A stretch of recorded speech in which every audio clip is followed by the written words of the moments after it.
And that's really short. Welcome, everyone. We're going to try to start on time and we have a quorum.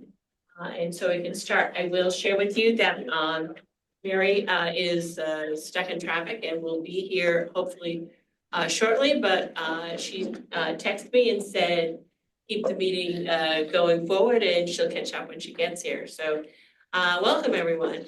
Welcome to members of the council who will introduce themselves in a minute.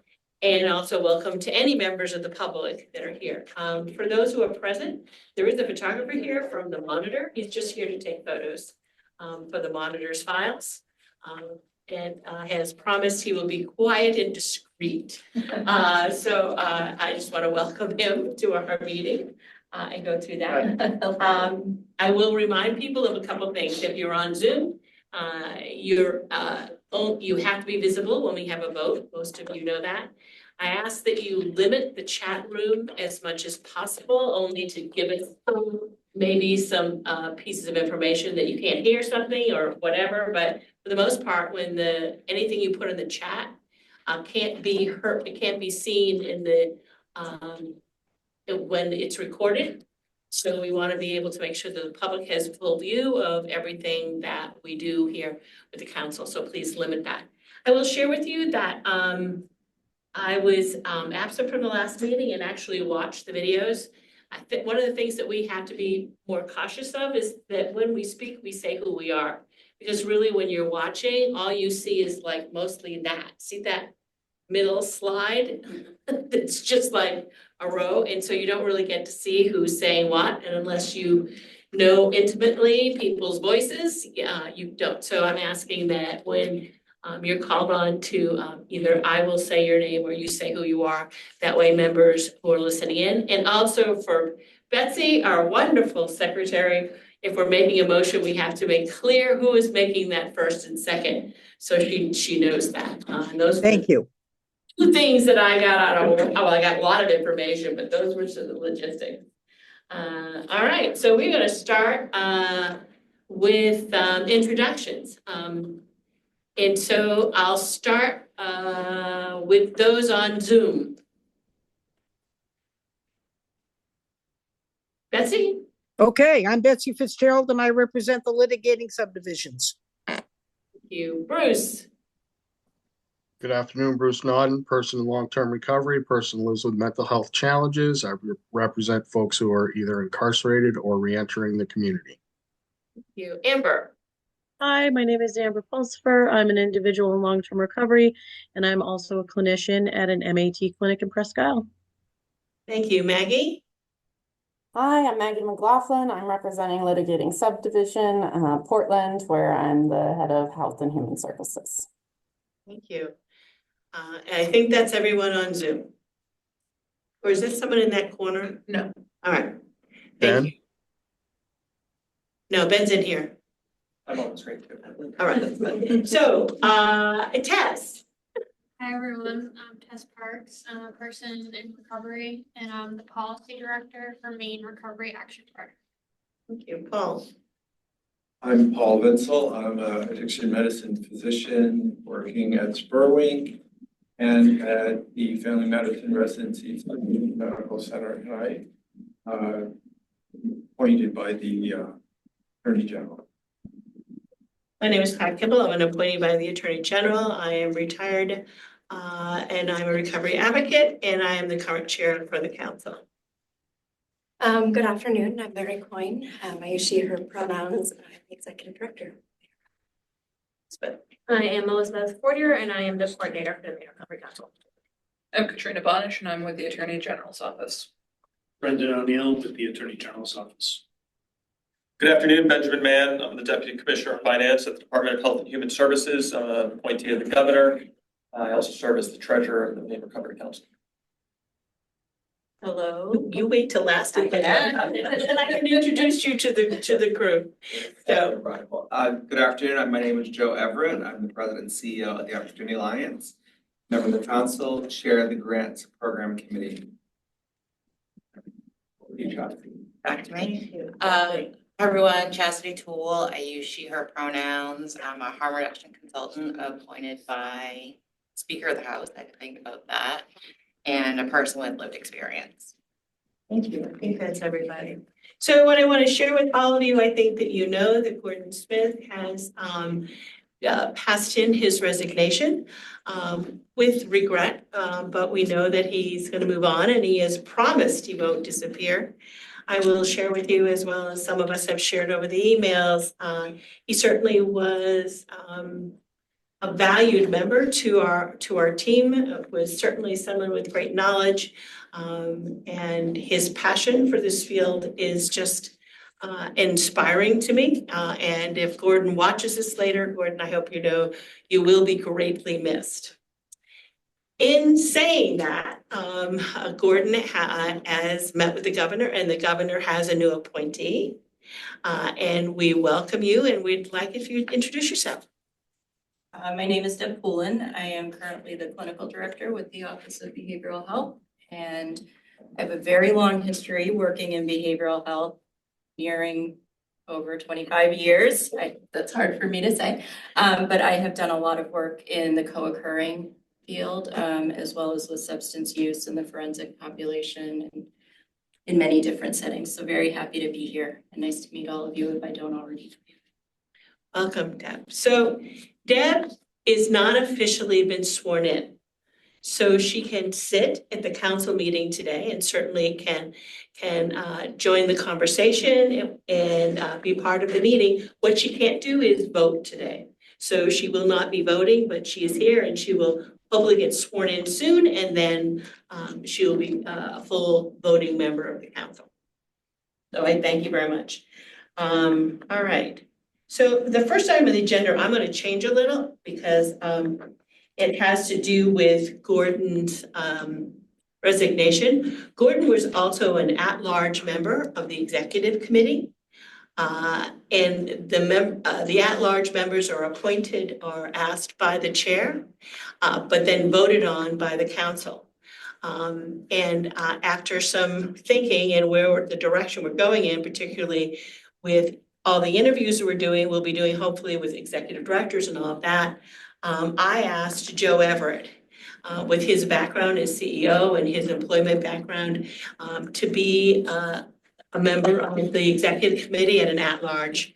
So I'm asking at this point if someone would mind making a motion in a second to add Joe Everett's name to the at-large member of the executive committee. I'll motion. Chastity Toole. The Chastity, and second? Paul Vinsel, second. Okay, any other discussion in regards to Joe being an at-large member? If not, can we call a roll? Amber Pulsifer, Yes. Ed Mann, Yes. Betsy Fitzgerald, Yes. Bruce Naughton, Yes. Chastity Toole, Yes. Joe Everett,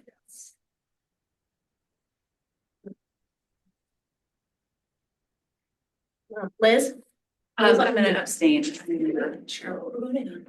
Maggie McLaughlin, Yes. Pat Kimball, Yes. Paul Vinsel, Yes. Tess Parks, Motion carries with one abstention, and I thank you all very much, and Joe, welcome to the executive committee. What we just voted on is with Gordon's resignation, there was a vacancy at the at-large, and we nominated and put Joe Everett's name in that position.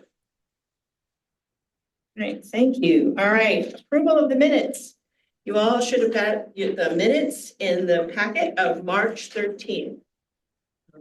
If you've reviewed them, if you have any questions or concerns, you can do that. Other than that, I will take a motion to approve the March 13th minutes.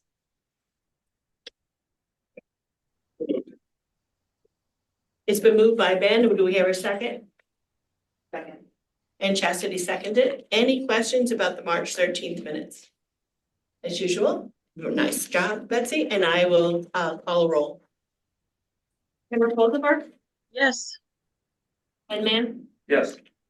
Betsy Fitzgerald, Yes. Bruce Naughton, Yes. Chastity Toole, Yes. Joe Everett, Yes.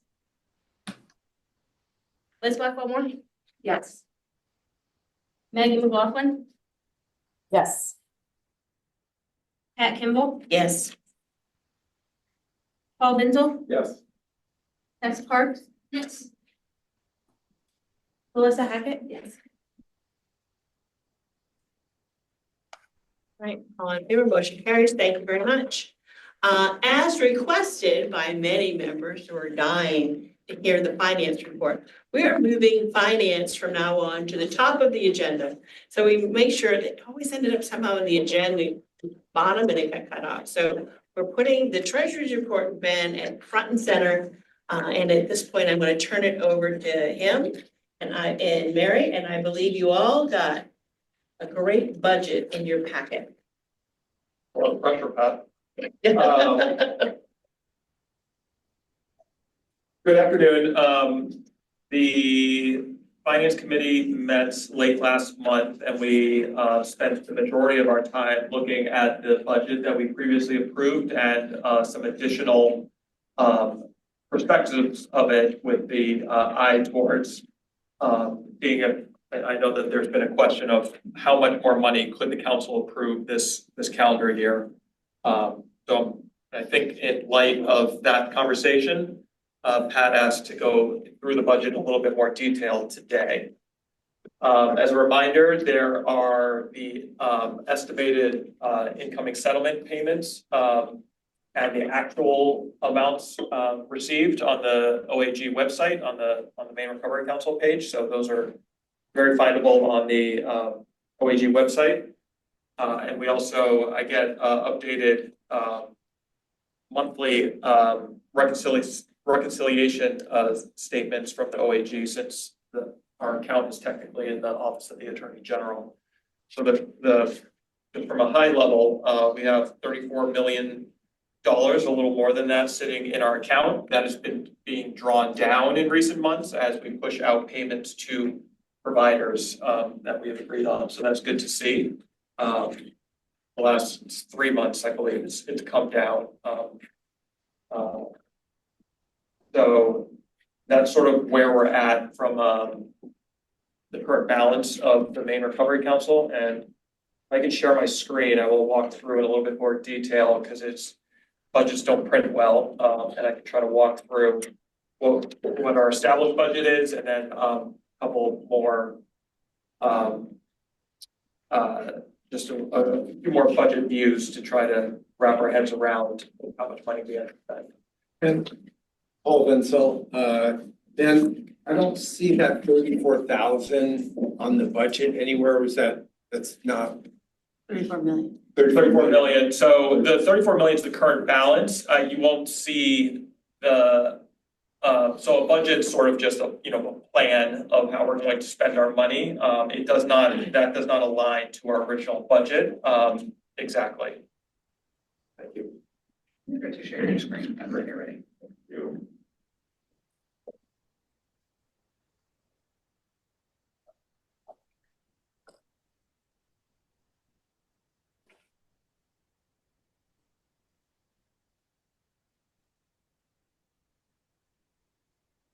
So feel free to interrupt me if you have questions, but this document is included in there's an electronic copy and then a printed copy here in the room, but this should look fairly familiar. This is what we approved last year, probably over a year ago.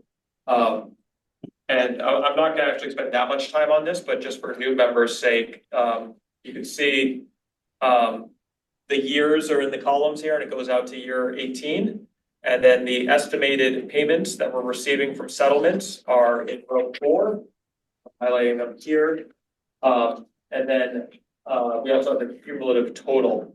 And you can see the payments are pretty lumpy. So in year 1, we actually received $14 million, a little over that, 2022. And then year 2, we only received 2.9. Year 3, I actually need to update this to the actual since we have the actual for 2024 now, but it was right around $19 million. In an effort to try to come up with a longer term budget and a plan that would try to smooth some of the lumpiness of the settlement funding that we're receiving, the council approved what's in blue here. So we established, since we didn't really have expenditures or an approved budget in 2022 or 2023, we started in 2024 with an annual budget of $15 million. At the time, we broke that down into $10 million for ongoing costs and $5 million in one-time costs. Those are our thinking at the time that, some of those contracts would be ongoing in nature and some would be discrete and would end after a certain period of time. But that annual budget is also $15 million in year 4. And then out of necessity, because the budget, because a lot of the funding, most of the funding is front-loaded, the budgets decline over time. So in 2026, our budget declines to 12 million, down to 11 million in year 6, 10 million in year 7, 9 million, 7, 6, and then it goes down to 4 million in the out years. Based on how the timing of some of the payments, we actually go slightly negative in the medium term, but we talked about that a while ago. That will be easily fixable, but and that is sort of our high level approach. But the important thing is that our budgets over time go down as we spend our money. So we're not going to be able to continue supporting the same level of providers and the same number of contracts over time. I'll pause there to see if anyone has questions, especially for new folks that haven't seen this spreadsheet before. Good? Everyone's got it or totally bored? Either is fine. We created this and spent most of the time at the finance committee with this spreadsheet. Let me make it a little bigger for folks viewing online.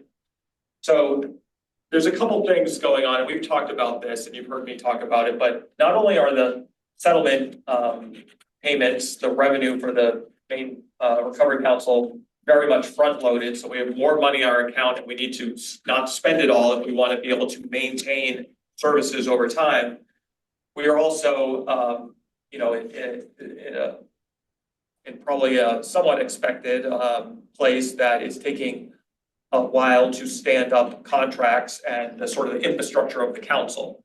We're doing a lot of the work ourselves, and we've made budget decisions that we have not implemented or operationalized yet and put in place in terms of contracts.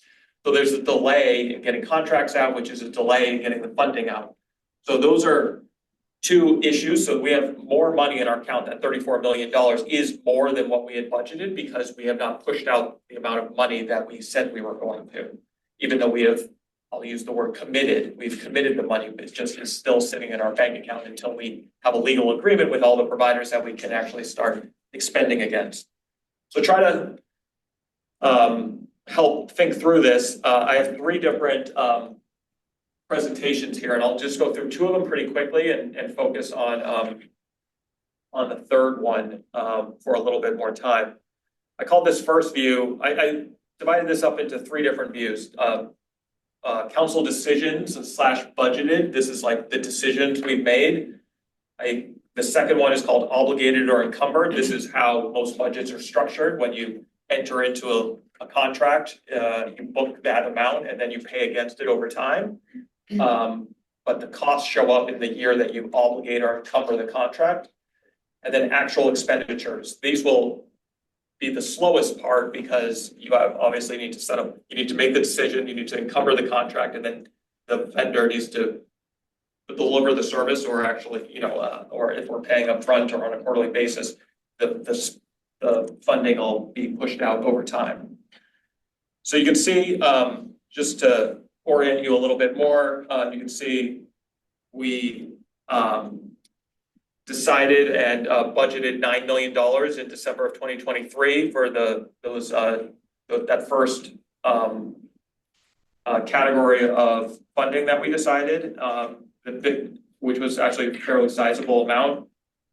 In November of last year, we finalized the grants, but we made some decisions after that, but I included it all in here. And it's separated into 2 different columns. $8.5 million was year 1.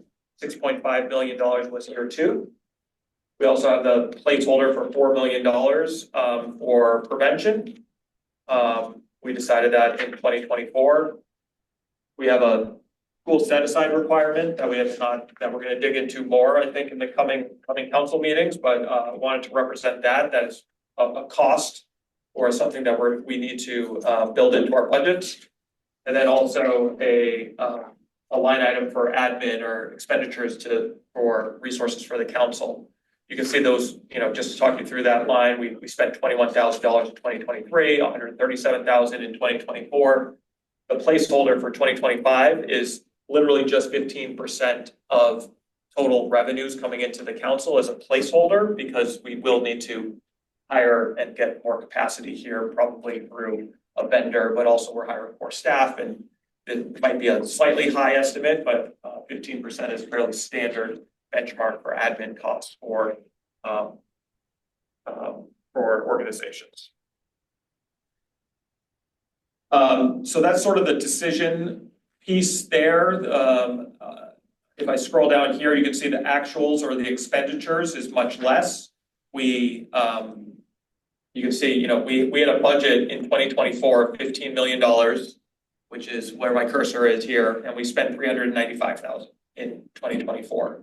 That we have the majority of that budget remaining.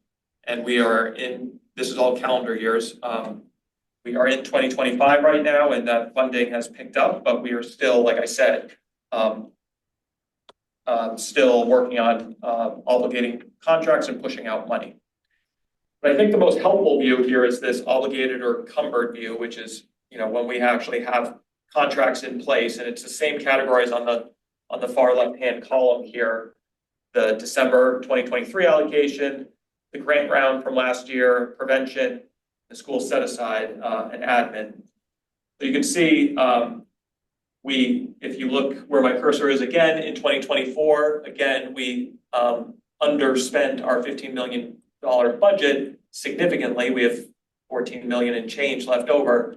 But in 2025, if we get all the contracts that we have approved through the grant process and the prevention piece, we actually overspent our budget, which is understandable and something that we've talked about this a little bit, because we underspent it previously. We can sort of look at this on a 2-year view, and we're still significantly underspending what we could have. So I think the interesting thing here, I'm going to unhide some cells here.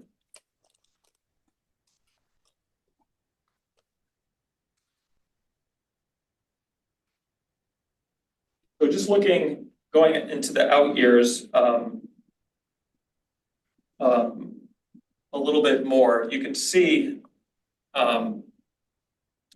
what the dynamic does here. So we haven't made any more funding decisions than what we did last year. I think we made a couple in previous council meetings, but on the margins, I think.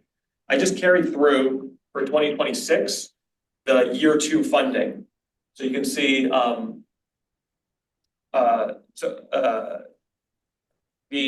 2026, the funding amount, the 3.6 million from the December allocation is the year 2 funding of those decisions that we made. I carried that through for 27, 28, 29. That does not mean we have a 2-year contract. That does not mean that we need to or made a decision even to do that. But I think the providers that we are funding are going to likely come to rely on the funding we're providing, and they're providing a service, likely using it for staff in most cases. And just as a way to represent this, I carried that year 2 funding through into the out years. Again, that's all changeable, but and the same thing for last year's grant rounds. We allocated 8.5 in year 1, 6.5 in year 2. That 2 million was basically a 1-year funding on a temporary basis, but that 6.5 carried through. So, and the rest of and we've talked about the prevention work being done over a 3-year period. So there's another $4 million placeholder in 2028, 3 years later, for another infusion of cash for prevention.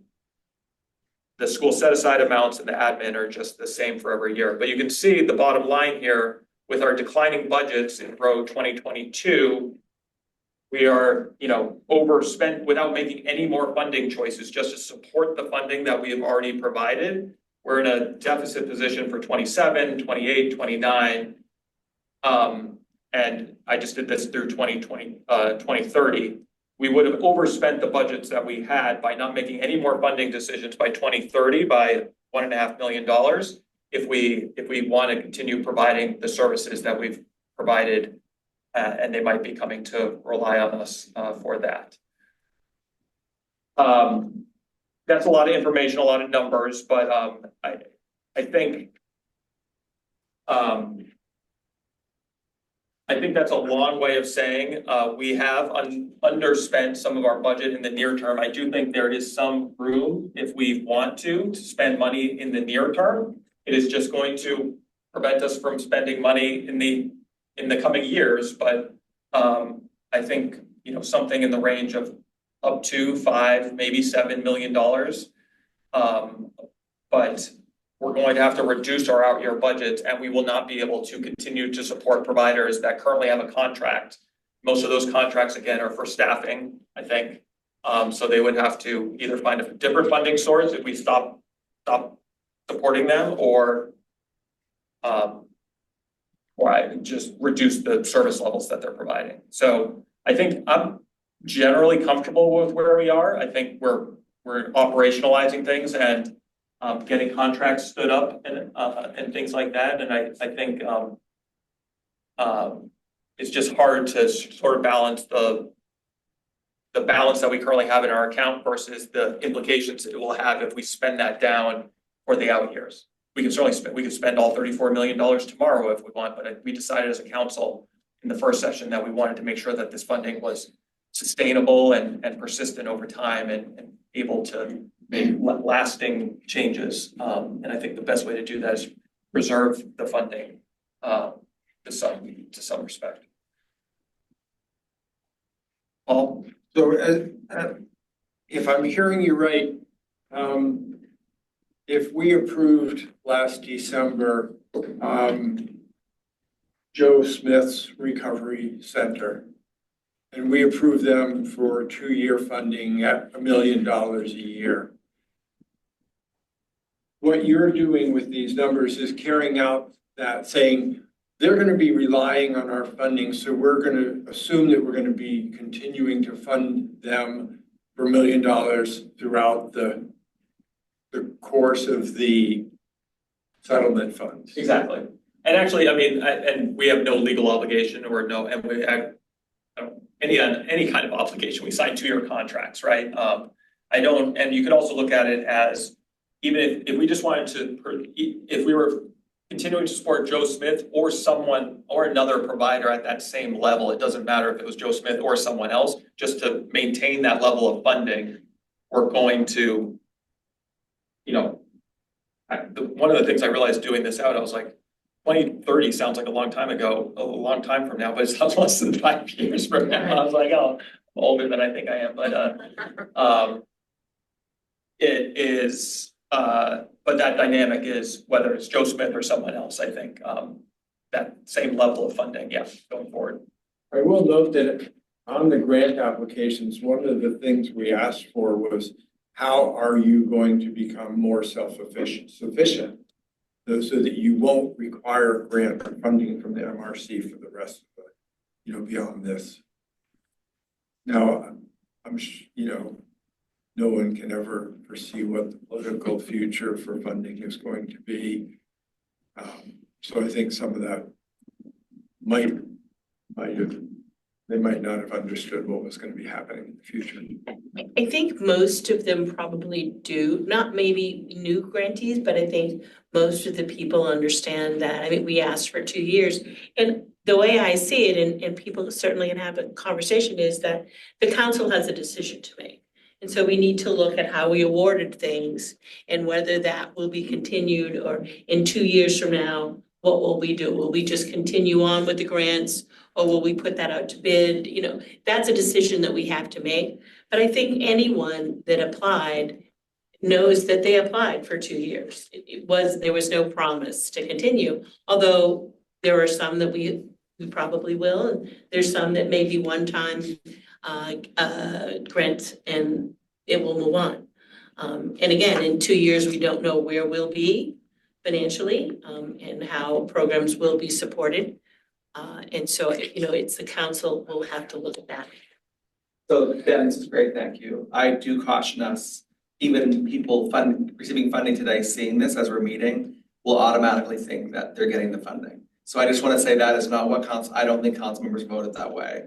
So I appreciate the way Ben laid it out, but just for people listening, I think that's a body of work to what you're saying, Pat, not where's your mouth, to figure out how we're gonna do that. And to your point, Paul, like sustainability is a big issue for all of us providers. So just to everyone listening, that's not what I think we voted on in the moment as we supported those contracts. But it is a good way for us to budget. So it is a good way for us to say, if we do go a whole new way and go, that's the chunk of money we have.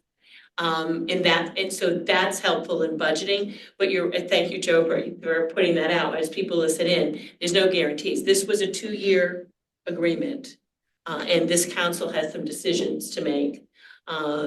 And hopefully we can do that within the next year or so. We will do that so that they'll have some time frame to know that that money will be there or won't be there. And the fact that many of us will not be here. So we've talked about not obligating future councils. So I think that's an important piece of it too, because I know our clocks are this clock's winding down, our other clocks are winding up. 10 of you, no, 9 of us, I think, 9 of us, the clock's ticking. I just wanted to mention, like, looking at this, it's great to see it and to see what that would mean, if we continue some. 2 just thoughts I have, and they are not, obviously not for today's discussion, but just to put out there, for maybe future thoughts. I lost one of them, so I'm gonna start with the other one. One is, I have seen some examples of states that have got tobacco settlement funds who put a little bit of money into endowments, and those endowments have gotten massive. And so I know we haven't had that conversation here, but I wonder if it's one we may want to have at some point. Because as I see it, when the state is spending $8 billion in associated costs related to opioid use disorder and substance use disorder, our money is a small amount of that. Those are indirect and direct costs. Our money is a small amount of money. This problem will live on beyond the years of this settlement. And so just something to think about. And then the other part came to me, thank goodness. I'm kind of a big supporter of technical assistance. I do wonder about us thinking about providing or thinking about soliciting a provider who can provide technical assistance to some organizations around sustainability. Sustainability is really hard. I think there are some things, especially for small organizations, to think about how do I take this money I have and make the new programming, and also think about how to become sustainable.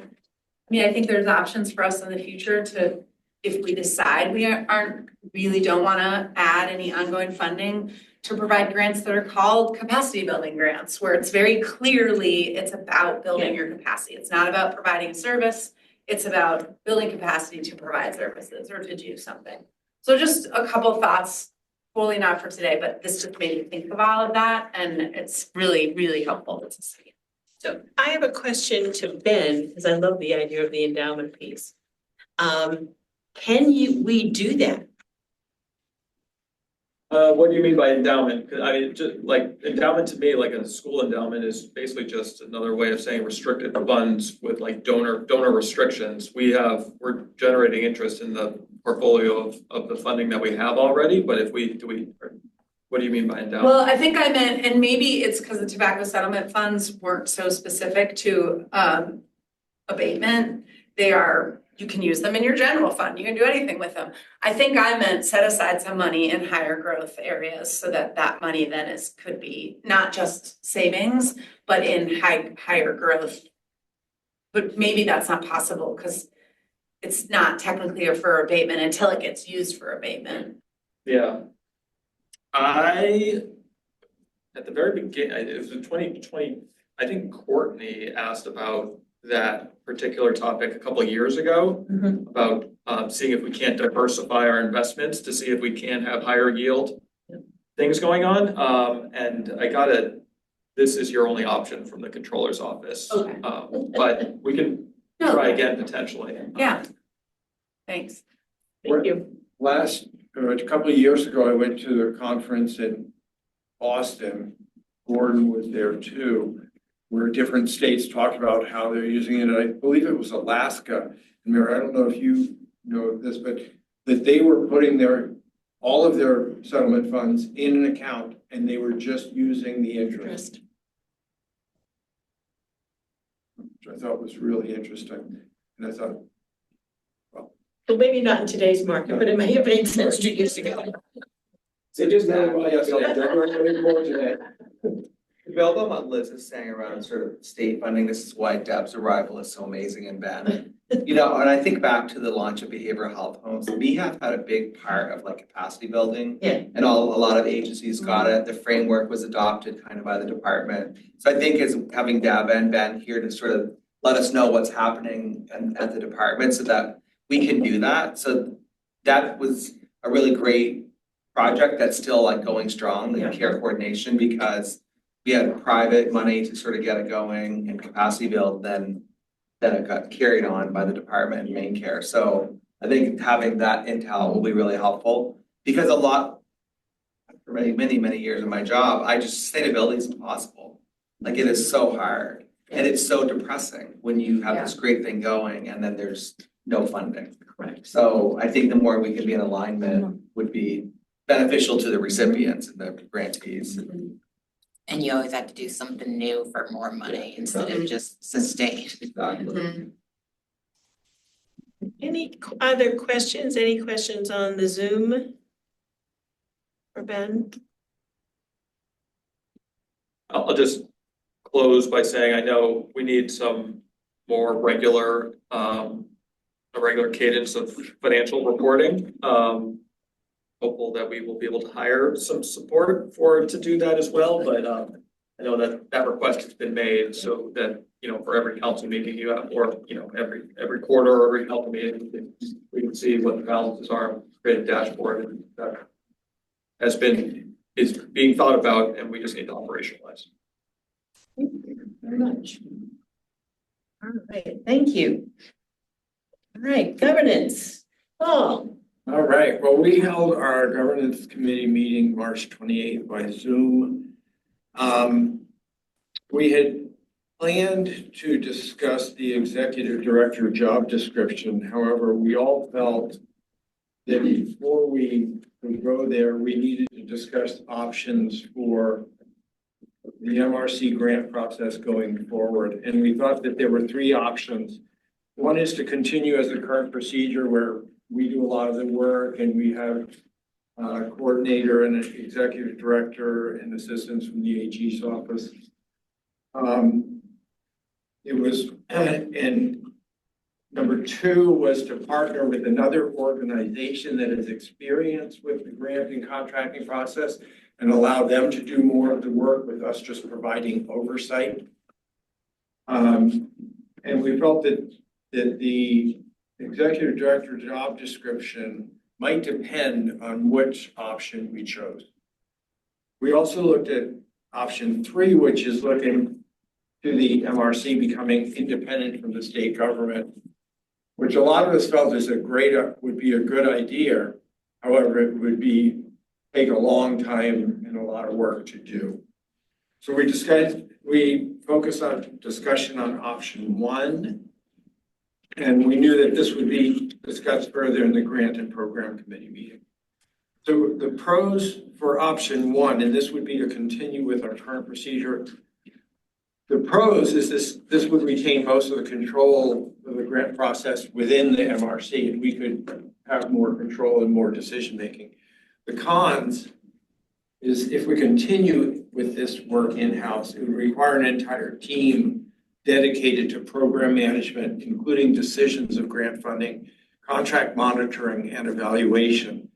We estimated this would require us to hire about 5 additional personnel to do this task.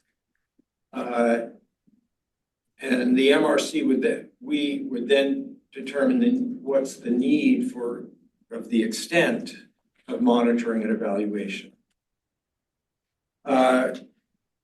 Alternatively, the MRC could hire vendor support for grant decisions, contracts, monitoring and evaluation individually, as we're currently using Very Done. I talked to Mary about this, that there are many states doing option one. In fact, most of them are. But their memorandum of understanding actually said that they would have a staff and the staff would be hired, and it enumerated the staff, and ours did not do that. So we've had to kind of piecemeal a staff to do this work.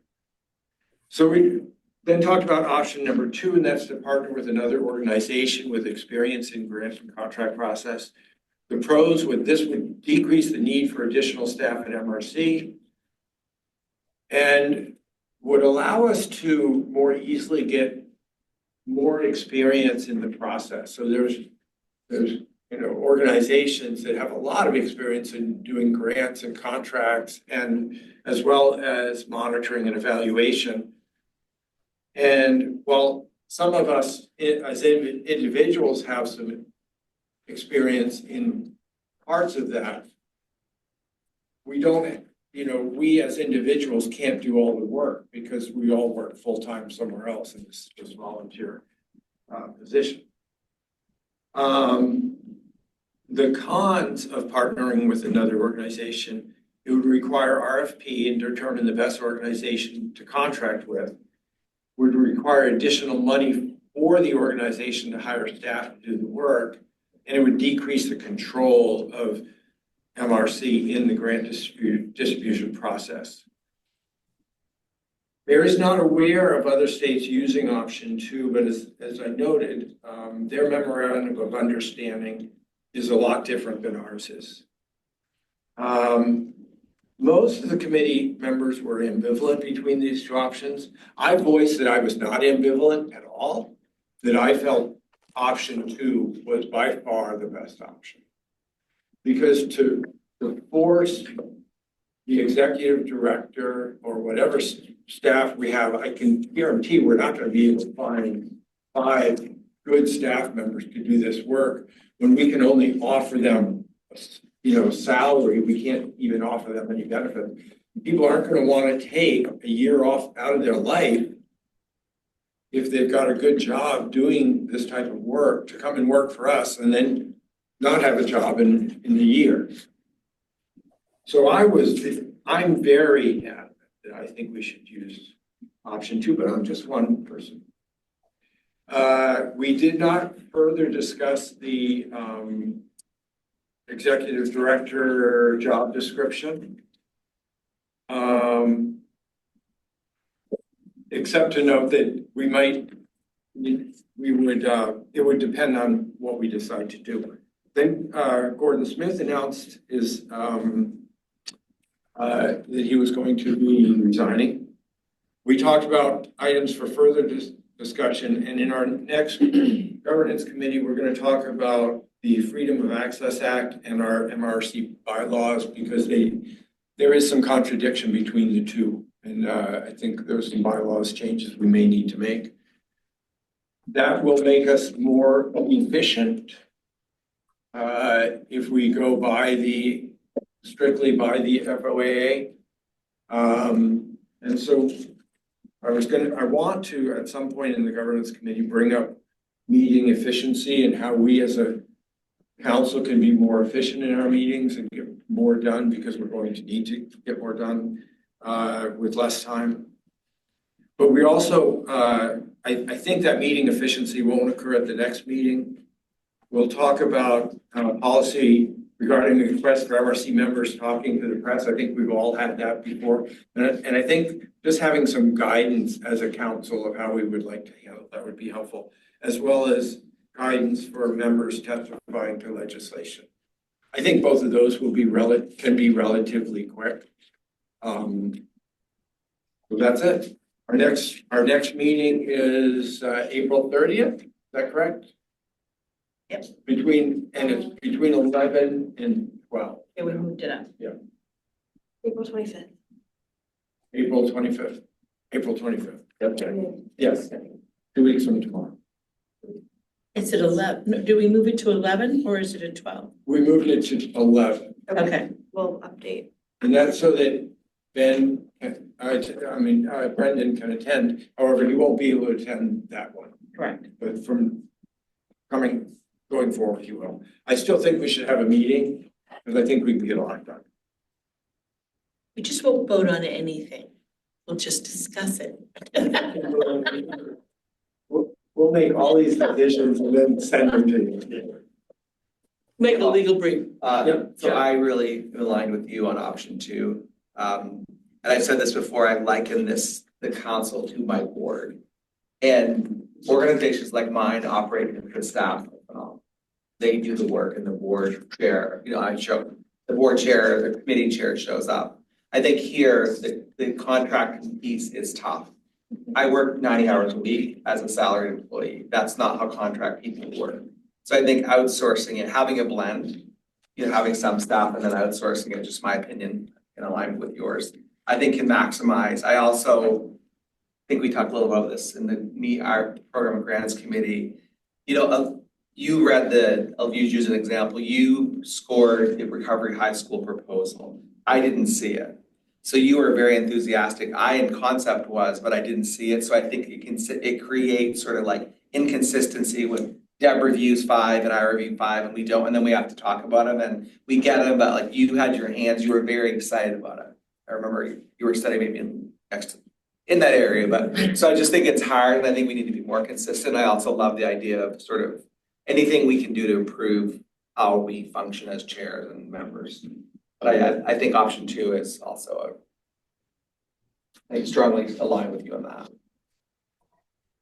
Can I put a plug in for keeping option 3 on the table? Because continuing to talk about how does it get moved forward about looking into becoming somewhat independent, because I think we're in this situation where option 2, where you have other organization essentially running the MRC as if it was its own independent organization in some ways. But we're paying 10% or 15% or whatever it is to do that and have them pay staff to do it. And so I think just like for efficiency's sake, if we use that option, also going down the road of becoming an independent organization that can hire staff and have staff to do it, it is efficient and a better use of funds over a long period of time. Since we're considering having, at least 18 years. To pay out somebody else to do that for 18 years just seems like not an awesome use of funds. To just be clear that I totally agree with you. I'm sure you. Yeah, and I just that's why kind of heard that seems almost insurmountable right now. Oh, okay. So I think if we could carve out time to do that and get on a pathway of doing that, that would be by far my best, that would be phenomenal. I hadn't heard about the insurmountable. Well, I'm just sort of sharing what I'm sensing among past meetings, we've talked about it and not to put words in Brendan's mouth, but I think that's the map to the road, I think the road to be on. I agree, and I think it meets some of those tension points around the MRC members wanting to really be in the work and not really removed from it, and also being able to have the staffing the way that we need to be able to do that. Yeah. And for me, 2 and 3 are appealing, but I think about the time. So I think about and I look at what we're about to do, which is to discuss a job description. I think part of the role, and because it's a 1-year contract with an executive director, as part of that role will be to have her look at, or him, whichever that he or she comes into it, that they need to do a cost analysis, need to do some research for us, and that sort of will be an expectation of the new executive director come in saying, where do we best lie in this? Because again, we can't be without leadership, and Mary leaves quickly, so that keep in mind that may be the direction that the council wants to go in. And we can certainly do the research, the cost analysis with the new executive director when they come in. I appreciate you outlining that because I think this is conceptual and it'd be helpful to put some numbers to the pros and cons. Mm-hmm. Yeah, I mean, again, and if you hire the right person, they can able to do that research for you. And again, right now, you don't have the time to do option 2 or 3. So, it's like, any other comments about governance? I'll throw a comment on. Yeah. I'm conflicted on all the options. I hear you. Like long-term. Yeah. Option 3 is it, like Oh, yeah. the council should be its own entity long-term. And outsourcing sounds great with what we have, but it worries me about taking that control away from the council, because why do we have all these experts if we're not using all these experts? So I'm conflicted, like the efficiency makes sense and we need bodies, but I'm really conflicted which way to go. I hear you. Yes. Just to that point, for a question, for option number 2, if we were to outsource, would that completely eliminate our power as decision makers, or would they just have more control over the actual process, and then funding decisions would ultimately still be in the hands of experts? So those are questions we would have to, is I say we would have to lay out, and that would be in how we contracted with whoever that entity is. And so if that entity, if we wanted, the council wanted to still remain, how did that council and the decision-making process, how does that blend with the company or the organization that we go to? And so that will be part of that contract negotiation, is to where this council is, where the decisions would lie, and how they would, whoever bid on it, they would, I would assume, would have to, at that point, share with them, how would you work the council and the decisions around the council into what you're bidding for and moving forward. I've also heard Brendan say like a million times that we actually are, and you correct me if I'm wrong. My understanding was that like we have to make some of the key decisions as people who've been elected members of this council, that we can't, there are certain decisions we can't outsource. Yeah, I mean, just to, pull up the language real quick, the council's job is,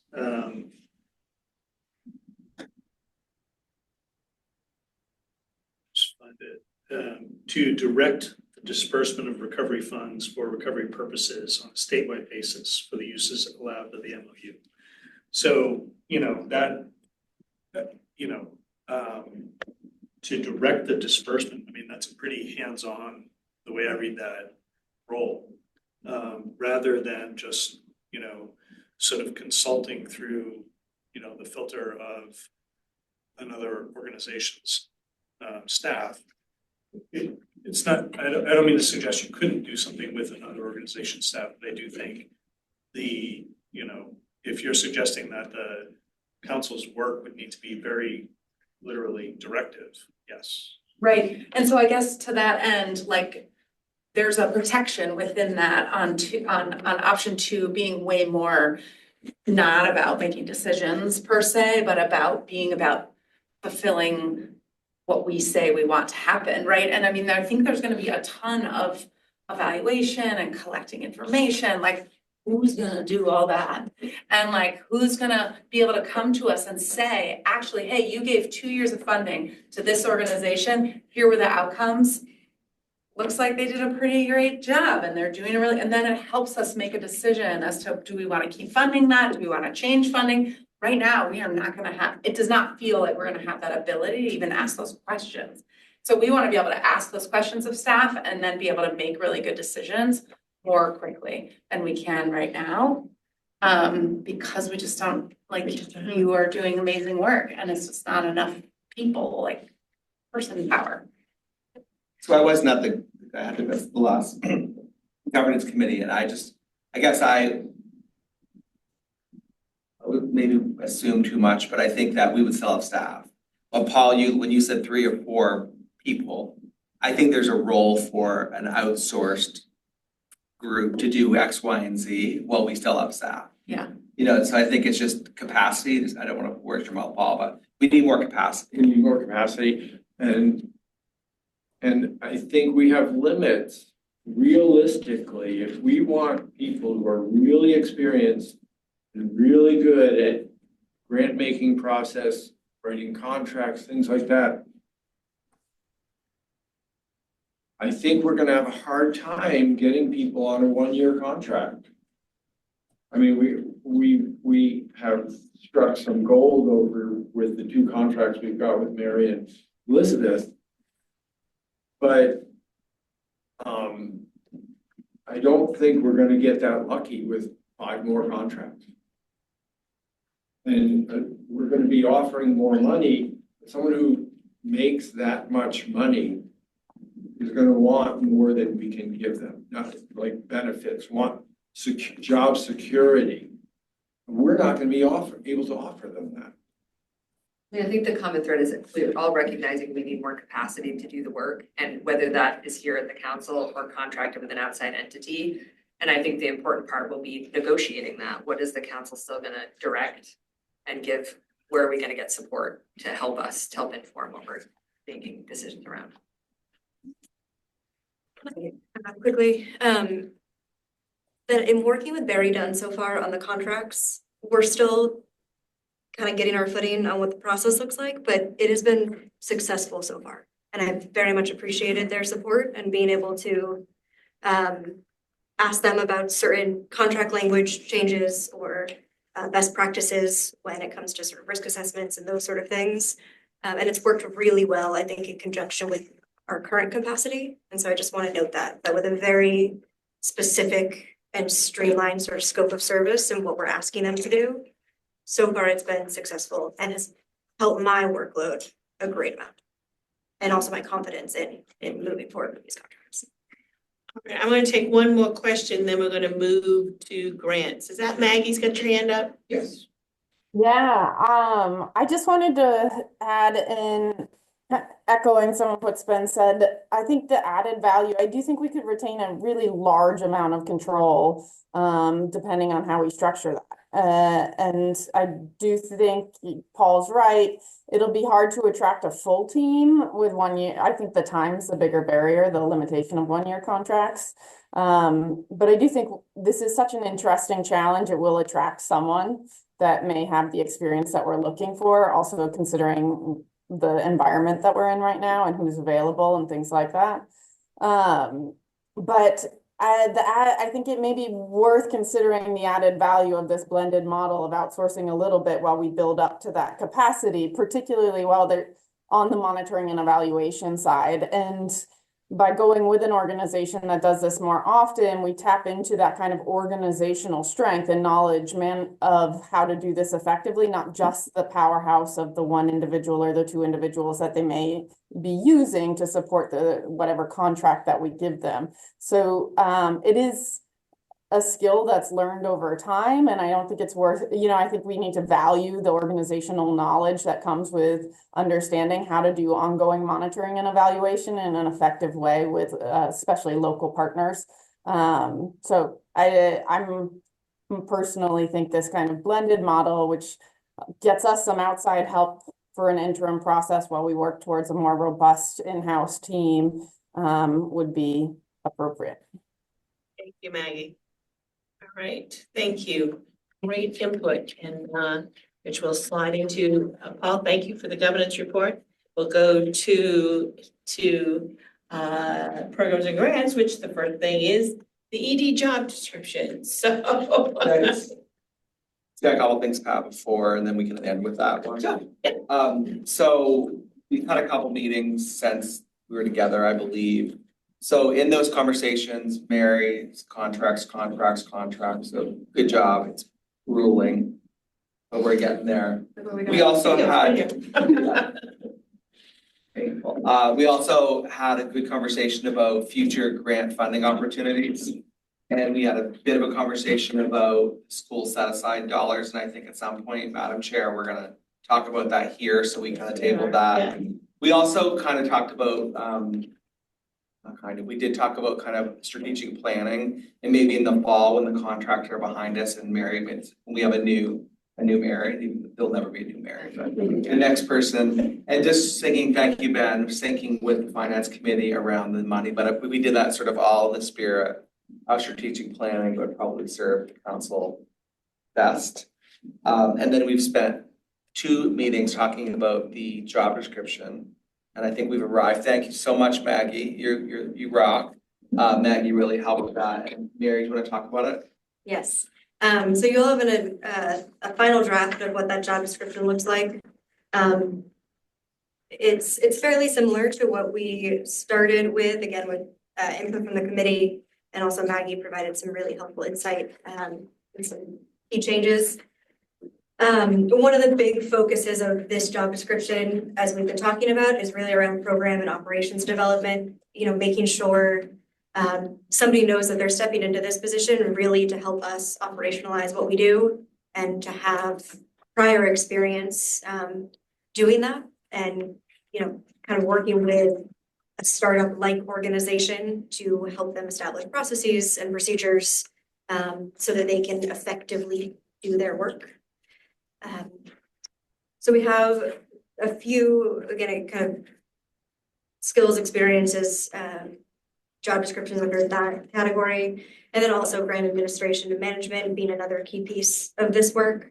As we've been talking about, we're not looking for one human being to do all of our administration, management, and oversight, but certainly having somebody who is familiar with all systems around grant making and administration so that they can provide leadership and advice on best practices. I think that's really key for this position.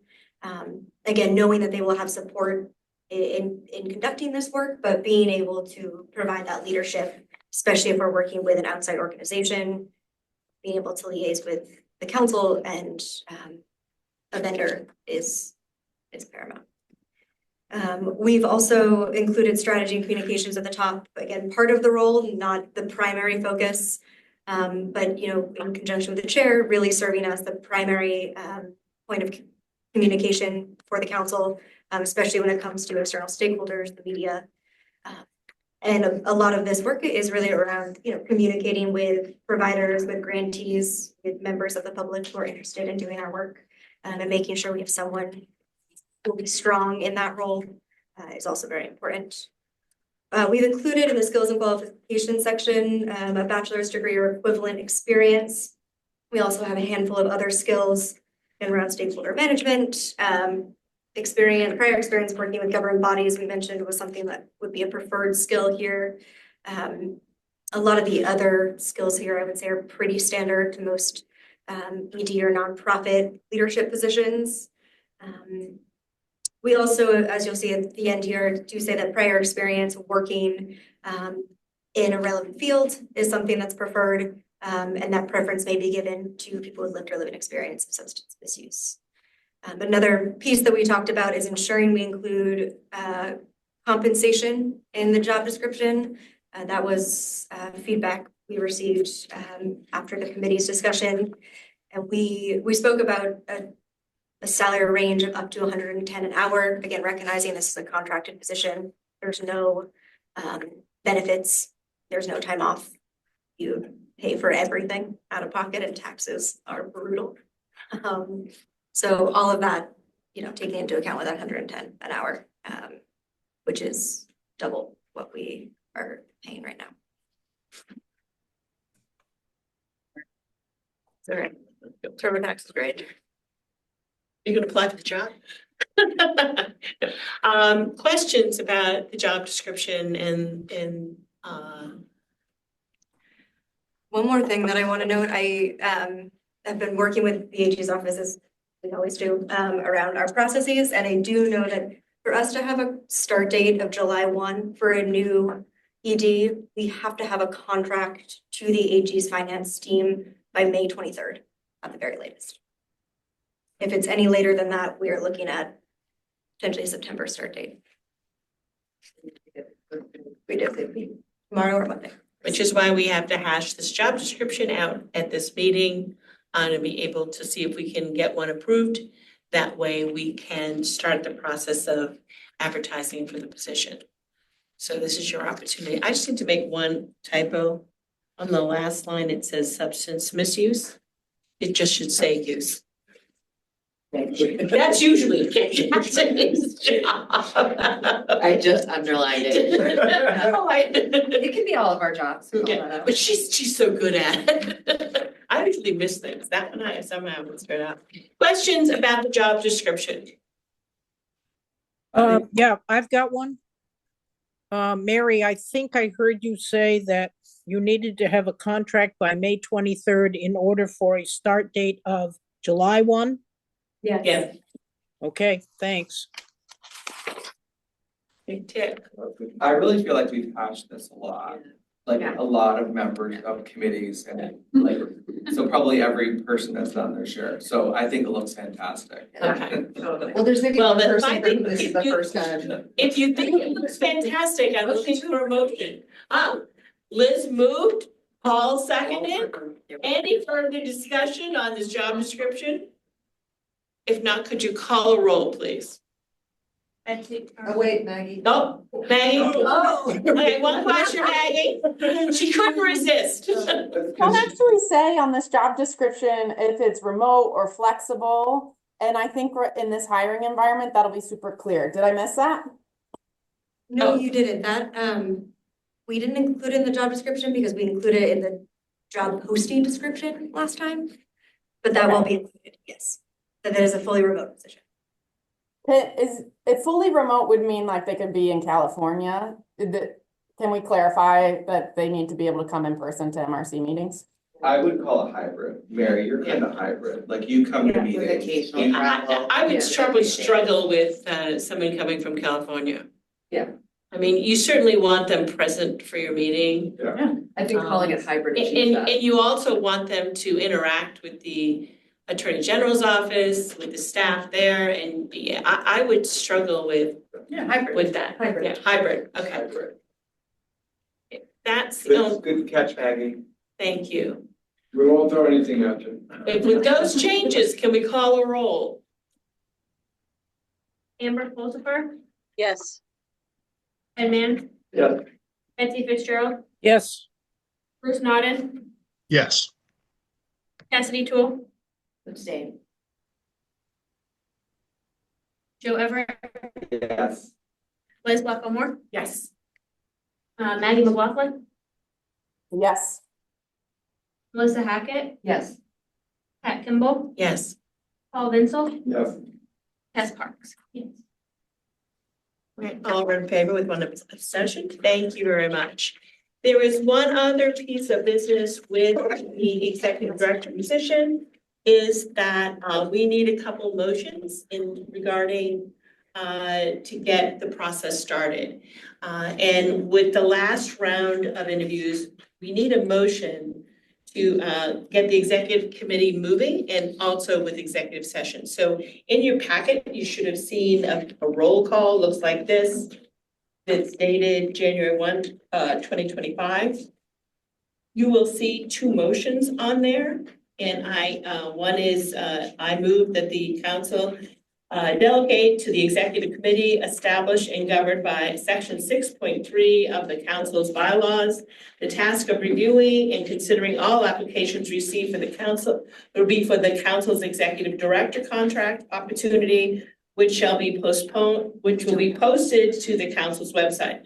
The committee's task shall include determining which applicants are complete, determining whether to interview applicants and which ones, and whether to make a recommendation to the council of a proposed candidate to which the council would award the contract or any possessed terms of that contract.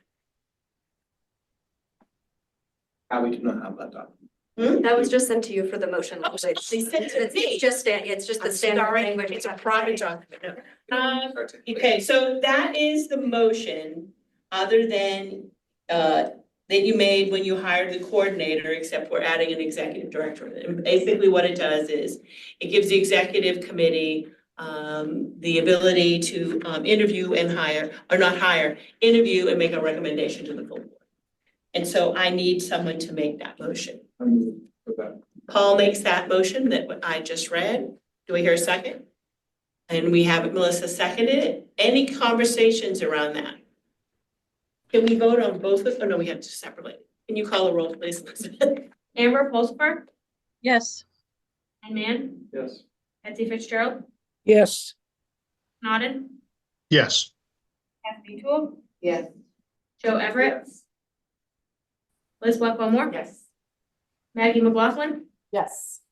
Melissa Hackett, Pat Kimball, yes, Paul Vinzel, Yes.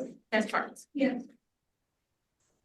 All right, motion carries. Thank you very much. The second item that I need voted on is that you move the council authorize the executive committee to meet in executive session to complete this task pursuant of section 4.10 of the council's bylaws and section 405 and subsection 6A of the Maine Freedom of Information Act, in Title 1, Chapter 13, Subchapter 1 of Maine statutes. And Betsy, I promised to get these to you.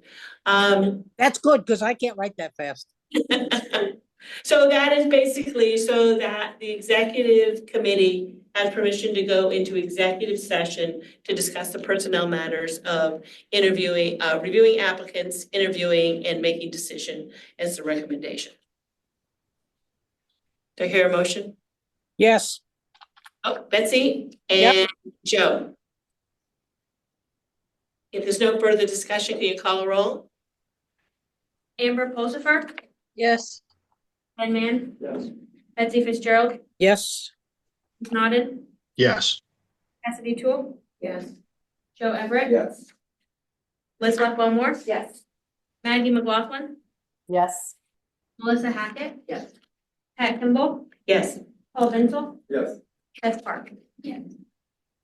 Thank you, motion carries. Thank you. I think that is, And just as an update, we have an executive committee meeting scheduled for Tuesday, so we'll plan out all of the meeting dates in advance to make sure we can hit that May 23rd deadline. I think at this point, I'll make sure that the ED position's posted for at least 3 weeks, but by the second week of May, we'll have that closed and start our interview process. and we all know that you're out there and you know people and you know very good people and people who are passionate about this field and have worked for a while and may be a good fit for us. So please pass that job description on to people that you think would be a good applicant for that job. Sorry, what's the timeline again?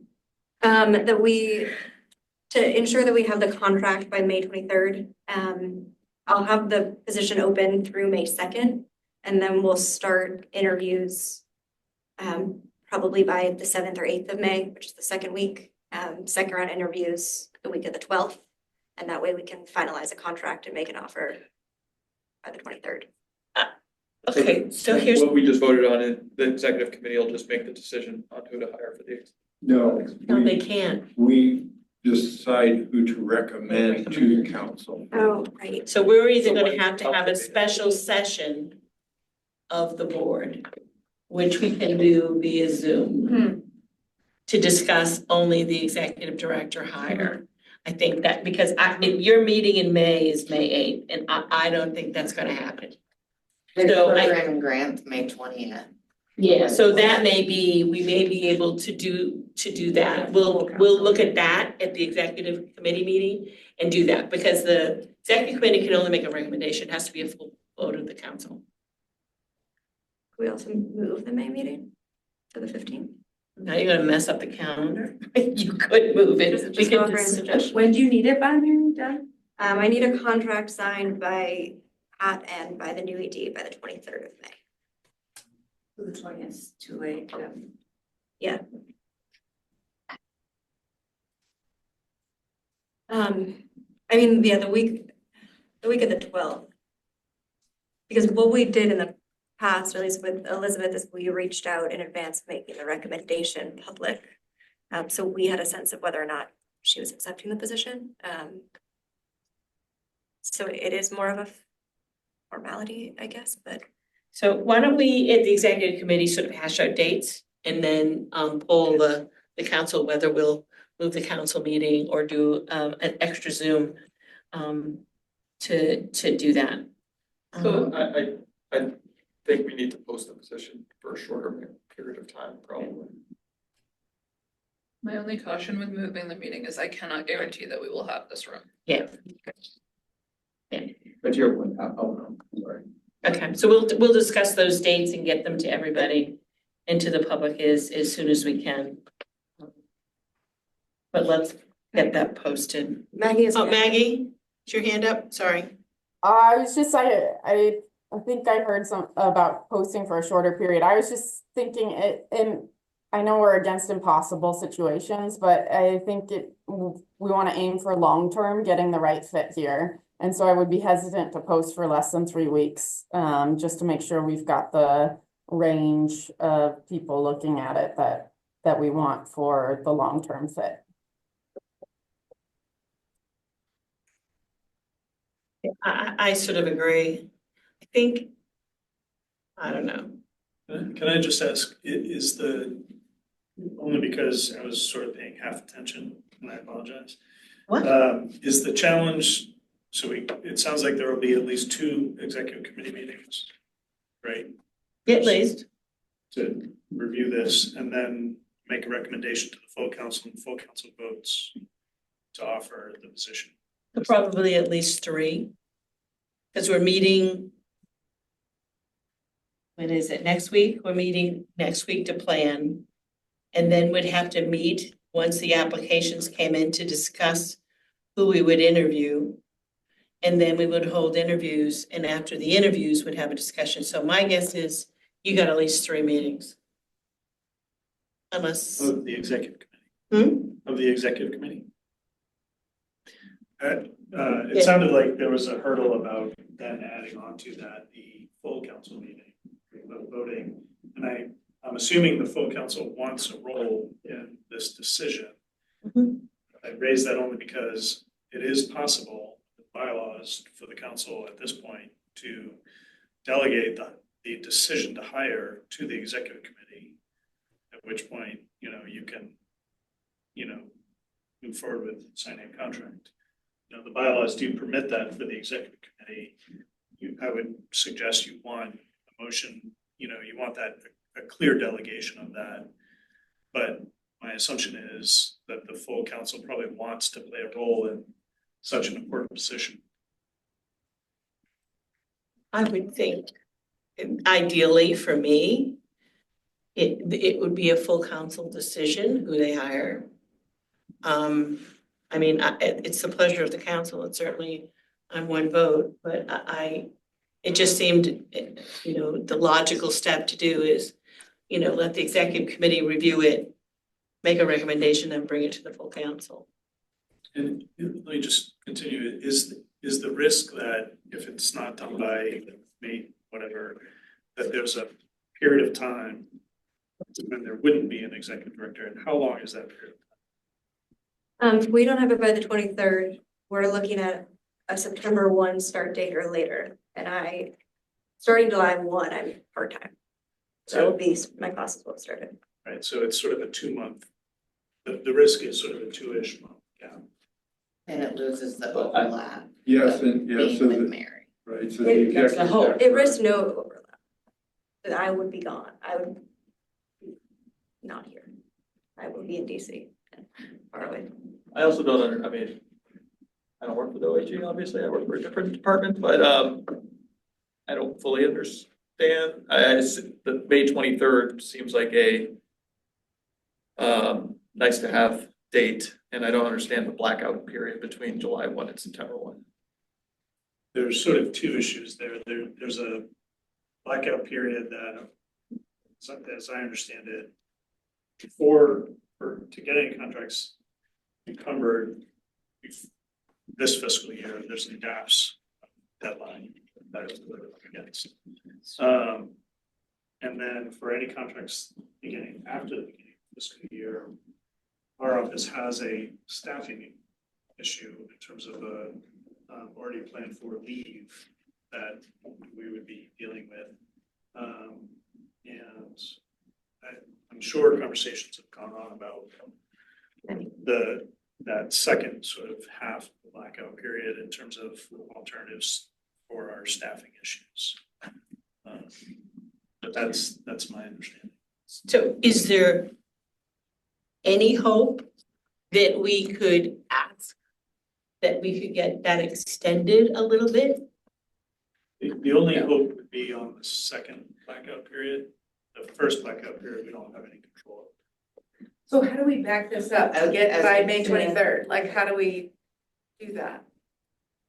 I can follow, DHHS is gonna encumber contracts between May 23rd for September 1 or for July 1, but,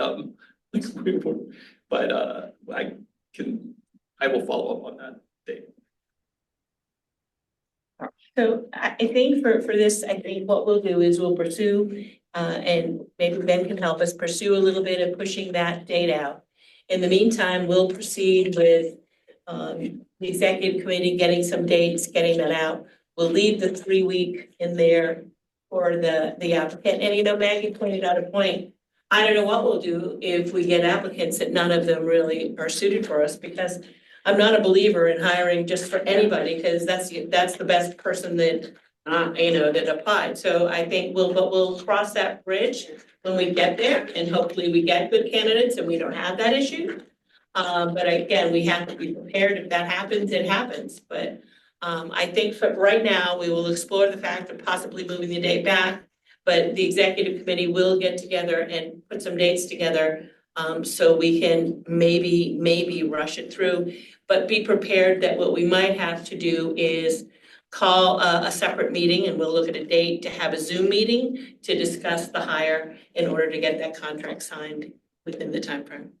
Sorry, not to do this, but my intention is still to post the position tomorrow, Yes, and we can do that. We can do yes.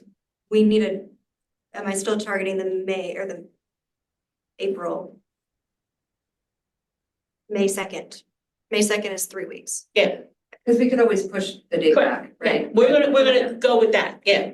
Yeah, and assuming then, to your point, Pat, if the executive committee feels like they could make a recommendation to the council. We didn't get applicants that we feel we would make a recommendation, and then we can pivot. And again, if we have to hold a special meeting, we'll actually probably set the date aside soon, because we know we have to have the 14 days out there. So we'll set that date aside, and if we have to, we'll set it, and if we don't need it, we'll cancel it. But I think trying to move a council meeting becomes difficult because people put it on their calendars. And so we'll just hold a special meeting that the only thing on the agenda will be the executive director hire. Does that seem to a plan for everybody? Yep. All right, thank you. Joe, did you have anything else from your No, I don't, committee? but I have another situation. Sue This- Powers is emailing me about, she has a 3 o'clock meeting. She was gonna talk about Flex Fund. Yes. Oh, okay. Can we promote her? Yeah, we can promote her. Okay, well, she may be listening, but I'll send her a note back to say. Okay, Thank you. Sorry, yeah, No, I thought we would get to that. yeah, she just didn't realize the time that. All right. Yeah. okay, so we're all set Actually, with really the ED piece. And we're gonna go right to, Mary, you wanna share with us who we're bringing in? Yes, so we're bringing in Sue Powers, who's with Maine Community Action Partners. We discussed this at our last council meeting, and we discussed this with the Program Grants Committee. But this, Sue and MECAP will be supporting us. Our proposal is that MECAP supports us with the distribution of the flexible funding for families, which we had committed under our prevention award back in December of 2023. They will essentially be acting similar to the Peter Alcon Foundation and Maine Youth Action Network to help us distribute the funds as we intend to NCAP agencies who provide full family coaching programs. And I know not everyone was familiar with MECAP's work, and Sue was kind enough to join us and provide a quick overview of what they do and how they will be able to help the council achieve our goals here. Thank you. Thank you, Sue. Thank you for inviting me today. I really appreciate this opportunity and the opportunity to work with you on these prevention funds. So to back a little bit on Maine Community Action Partnership is an association of the Maine Community Action Network in Maine. So there are 10 agencies in Maine that are community action agencies delivering community action services, with the focus on the work really being to support people in our communities through economic and social mobility. So our main goal is to really support our customers to achieve goals and to work toward a better life and a life that can be sustainable and that they can feel good about and support their families through. So about a decade ago, Community Action in Maine embarked on adopting a whole family approach model of service delivery. Each agency operates independently, so all 10 agencies undertook that project a little differently and approached it a little differently. Some on a fast track, some on taking things a little slower. But each agency in one way or another embarked on a whole family approach. Then 3 years ago, Maine Community Action Partnership applied for congressionally directed spending, and Senator King funded a project with MECAP and the 10 community action agencies, along with the Head Start programs in the state, to expand the whole family approach and to really build that model out in Maine to support families and specifically families with young children. That approach through the congressionally directed spending was to build a training model, a training system in Maine that could support teams across the state to use a uniform curriculum, a uniform matrix, and a uniform crisis to thrive tool. It also included a data collection system that is used across all community action agencies and the 2 freestanding Head Start agencies to collect data and to really work with families across that matrix that includes housing and transportation, childcare, health, food security, all of those usual areas that we want to be working with families on. So 2.5 years into the congressionally directed spending, we have trained over 600 team members in the Prosperity Agenda's family-centered coaching curriculum, which is a strength-based, family-centered curriculum, which really is family-driven and focuses on where families want to be, what families need for resources, what they identify, and then through a coaching model, we work with the families to achieve those goals. It is a research-based curriculum, and it is a curriculum that supports that family-centered model. Again, over those last 2.5 years, we have increased the number of families across Maine by over 3,000 families that are receiving their services in a family-centered coaching model. Coaching programs have been developed in the 10 community action agencies. Those coaching models look different according to what the community needs are and the structure of the organization, but they are all offering a coaching model that is collecting data using one tool and one data system. By adopting the whole family approach model, and providing the tools and the training necessary, the model really became embedded into the work that we're doing across Maine. So rather than having the model it's not really a program, it's not an enrollment area. It's the way we have started to adopt doing our business. So regardless of where a customer enters in an agency, they're able to access a model with a trained individual who is able to really deliver the services that they need in that family-centered coaching approach. So if a family then chooses to really engage in an intense coaching model, they can then be connected to a specific coach that can work with them through usually it's years. Coaching and whole family approach is not something that happens. We don't see the change in 6 months. It's usually a process of really working with those families through a year or a 2-year process to really get them on a path that is solid and secure so that they can continue to move forward. so wherever those services, wherever they access those services within a community action agency, they would be receiving that strengths-based approach to the work that we're doing.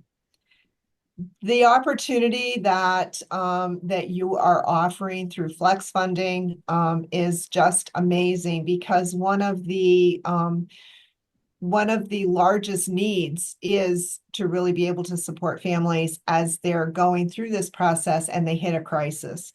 So they're working along, they have a job, they're in school, and the car breaks down, and or they need new tires, the car doesn't pass inspection. There's nowhere to go for that type of support for families. And those are the things that really derail families from reaching and staying on their path. So we would look at the flex funding with your support to really support families when those crises hit, to help them to maintain stability, to help them stay on that positive path, and to be able to continue on with the work that they're doing with their coaches through community action. We know that when families come to us and when they engage in intensive coaching, they really are looking to make changes in their life that will break down barriers, that will prevent some of those roadblocks from coming up again. And if they do, they will then have strategies and ways to accomplish those and overcome them. This funding could make a huge difference in the lives of many families that are working towards that upward mobility, that upward movement, by reducing stress and really being a key part of our prevention work with families. Thank you, Sue. So Question? I'm happy to take questions. Questions, anyone? Sue, can you this is Joe, can you talk about sort of like how substance use affects our families? Because it's sort of front and center, and I mean, this is what we're about, so this is why we appropriated this, so. Sure. So we have across the state many families that are working that are living in recovery or are still in active use. Oftentimes families don't talk about that, as everyone on this screen knows. And they come to us for some other reason. And this is something that is worked out as they engage with the coach, as trust and relationship is built. Those things come forward, and then we can connect them with the resources that are in each of the individual counties to support them through that process. Oftentimes we have families that are just on that cusp of they are to the point where they don't know what to do. So it's more of a risk factor of becoming addicted or in starting to use substance. And in many cases, we're working with families of young adults and young children that we really want to do that prevention work with to keep them from entering that path. Thank you. Any other questions? I don't know, I think it's a really good use of our funds. I think, I thank you for explaining that and how that's going to work. And I know that that's exactly, I believe, what we wanted to have with those flex dollars, and grateful that you're able to help us administer and make sure that those dollars go when they need to go. City. Oh, sorry, Chastity Toll. You mentioned it's 10 cap agencies. Where are they located? Just for a sense of which communities will have this available or cap. So they are located across the state. All counties are covered by a community action agency. So we have Aroostook, Washington, Hancock, Penobscot, Piscataquis, Knox. We have Waldo Cap, Mid-Coast covers that Bath Brunswick area, TOA Joe's program is Cumberland, that Portland area. Then there's York. Western Maine is out in Farmington, and Community Concepts in the Lewiston area. Not Sorry sure to make if you that was all rattle them 10. I all wasn't off. counting. Thank you. Yes. And the beauty of CAPS is that they have offices everywhere, so like Sue's up in Rustic and they go all the way, you cover a huge catchment like, geographically.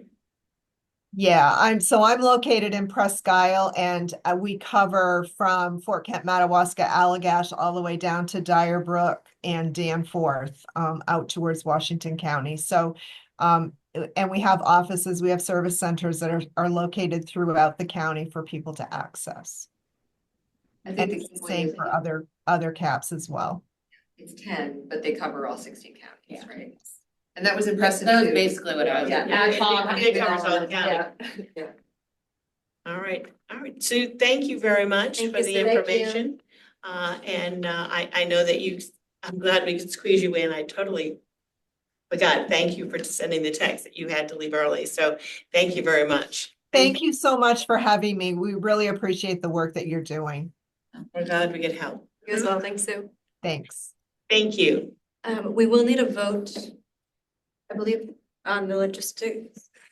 Say it again. We will need a vote to contract with NECAP directly to distribute the flexible funds, correct? Can't hurt. Let's just say yes. All right, so I'm looking for a motion that we allocate to. Mary has a motion. Oh, we have a motion? I don't have the exact words, but I want to give the full scope of how it's Okay. being converted for you so that we can say it out loud and we can include what we can in the motion. Okay, So again, the funding will be distributed to MECAP, and then they will distribute it to the 10 CAP agencies who are offering whole family service programs. As a reminder, the flexible funding. Whole family coaching. Whole family coaching programs, Yeah. thank you. The flexible funds we're distributing in conjunction with the whole family coaching as an evidence-based prevention modality, I guess, which we know improves outcomes for families. We are putting a cap on on the amount of funds per family at 1,000 per year. And again, that's at the discretion of each agency. MECAP will distribute the funds each year based on the number of families enrolled in the whole family coaching programs at each CAP agency. At the end of year 2, we will request the MECAP just return to us any unused funds that don't go towards these flexible funding programs with the whole family coaching. And Mary, I assume that you would put that in writing for me, please? Yes, I will. Thank you very much. so you're voting, we voted to spend the money. What you're really voting on is to use this agency in order to allocate the money from the motion that we already had way back in December of 2023. So I'd like to make a motion that we provide the flexible funding allocation to NECAP. So that was Liz making the motion. Do I hear a second? Do you want me to say more? Melissa? Potentially to distribute the funds. Yeah, To the. to NECAP, to distribute the funds to the 10 CAP agencies that provide through their whole family coaching program. And Melissa seconded it? Thank you. Any other discussion? Just one thing. Not on the motions. Okay. All right, do we call a roll, please, if there's no discussion? Amber Pulsifer, Yes. Betsy Fitzgerald, Yes. Bruce Nodden, Yes. Anthony Toole, Yes. Joe Everett, Abstain. Liz Boswell Moore, Yes. Maggie McLaughlin, Maggie, we do need you to be out. Sorry, I couldn't get to the mute in time. Yes. Melissa Hackett. Yes. Pat Kimball, Yes. Paul Vinsel, Yes. Tess Parks. All in favor, one abstention. So thank you very much, and we'll get another contract out. Well, a great thing. Yes. Thanks, everyone. Yes. It's been a good process. It was the intent, so now we just have somebody who can work that out to it. Yes, It's a good idea generally for those contracts to sort of articulate the connection with the approved uses and the evidence base. And, this is a good example of where that's helpful, where the connection may not be as obvious as like a syringe service program or a respiratory center. Because at some point, if somebody looks at the council's contracts and this group is not available to answer questions, it'll be helpful to have some sort of record of, yes, this, helping somebody with their car is a. Correct. We did identify where in the approved uses we would connect it to, so happy to include that. Great. Yeah, and it's really around the service, the whole family coaching service and the flex funds and how that really enhances the service. And I only raise it because it's a good discipline for the council to have as it does its work to ground each of its actions in the approved uses. Just a couple points I would add as CAP agency. One is that so many of our families unfortunately are struggling with substance use. Some of our kiddos have lost their parents to substance use and are being raised by a relative, often a grandparent.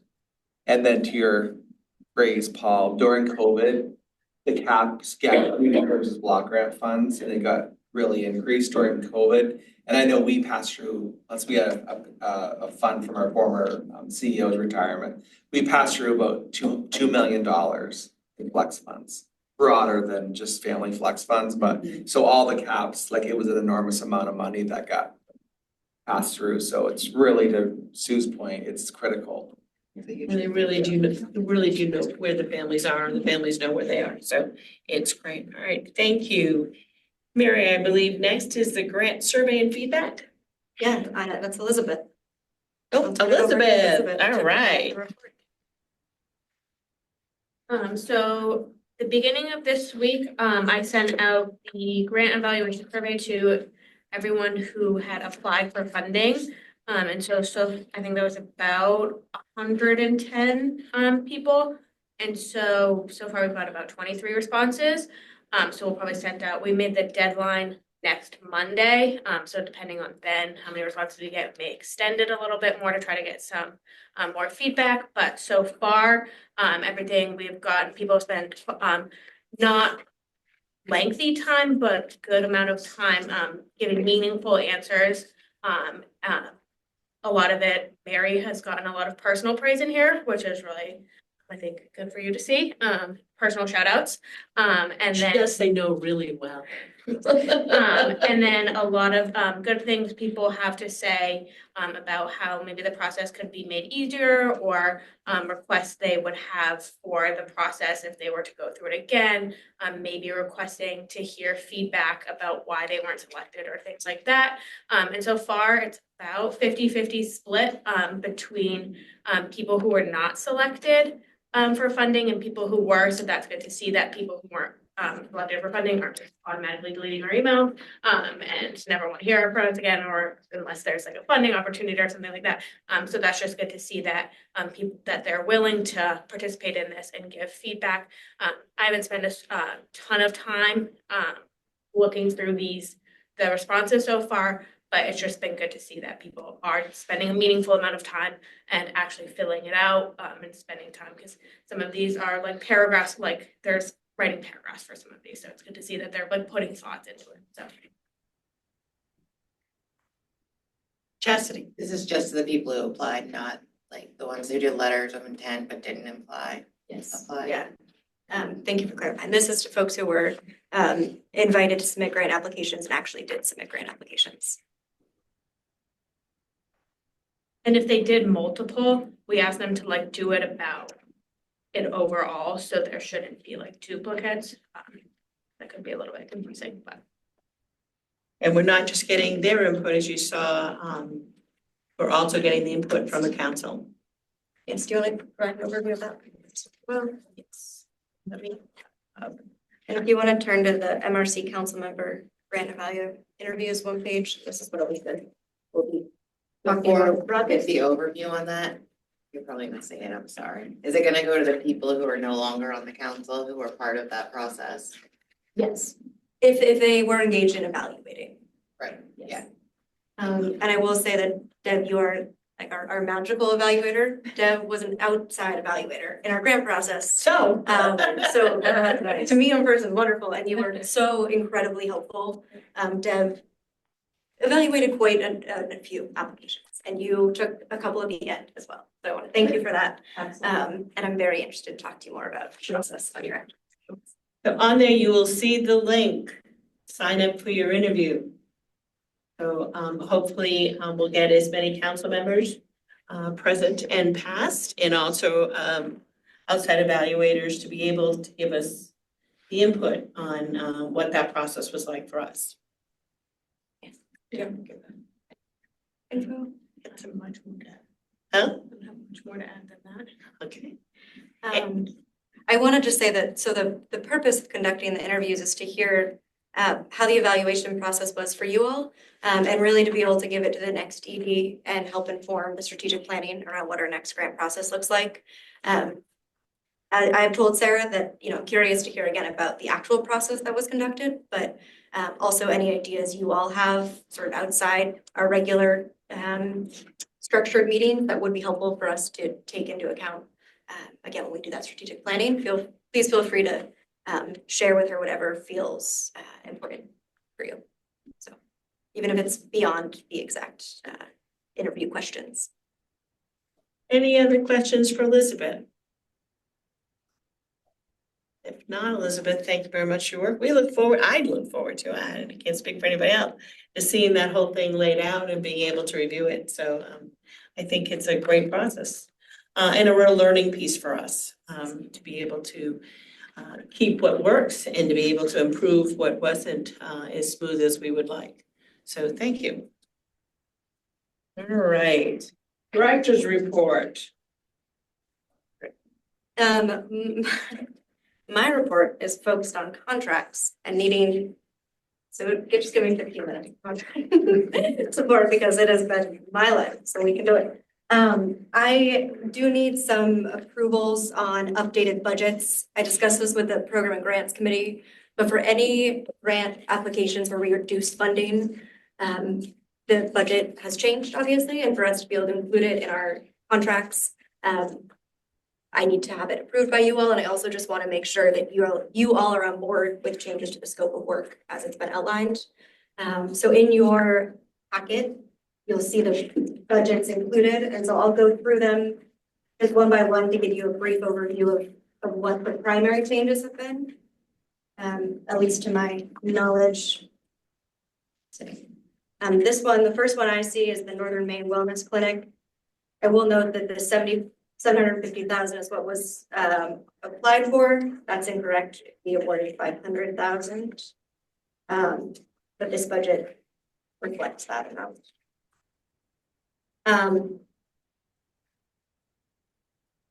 So the primary changes, based on my discussions, were most of our funding will go towards the upfront startup costs. This OTP is already underway with renovations and the building has been purchased. So most of our funds will help to support those capital expenditures as well as any additional renovations that need to occur. Also to support anything that needs to happen for them to become certified and actually start accepting patients. And those expenses are outlined. At this point in time, I don't believe there will be much additional funds, at least that we've provided, that will be able to go towards staffing. It'll probably be in the $60,000 to $70,000 range. So that people are aware, that will be a more capital heavy.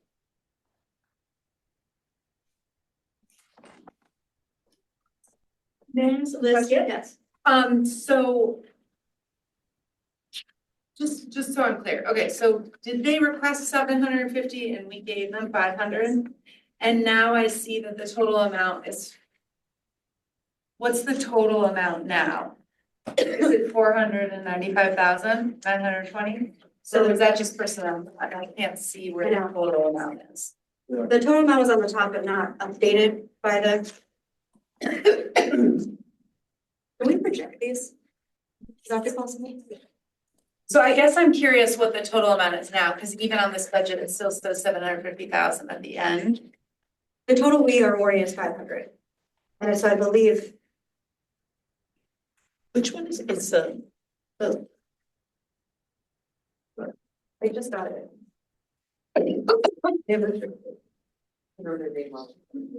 Yeah, I just wanted to make sure that this wasn't brought down by 5,000 in order to get out of audits. No, Okay, at least we didn't approve, nor we approved any reduced funding. great, so it's at 500,000. Oh, yeah, that's what we are. Okay, I don't, thank you. This one just still says 700. Yeah. As the total, maybe it's the whole Oh. budget. We have Almost the last page. Yeah. Oh. There. I think we might have both. We have both. We have like. Yeah. Okay, well, there you go.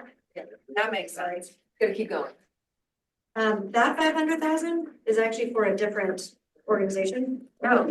I'm sorry, this one is for, our legally is not wonderful, is it? Okay.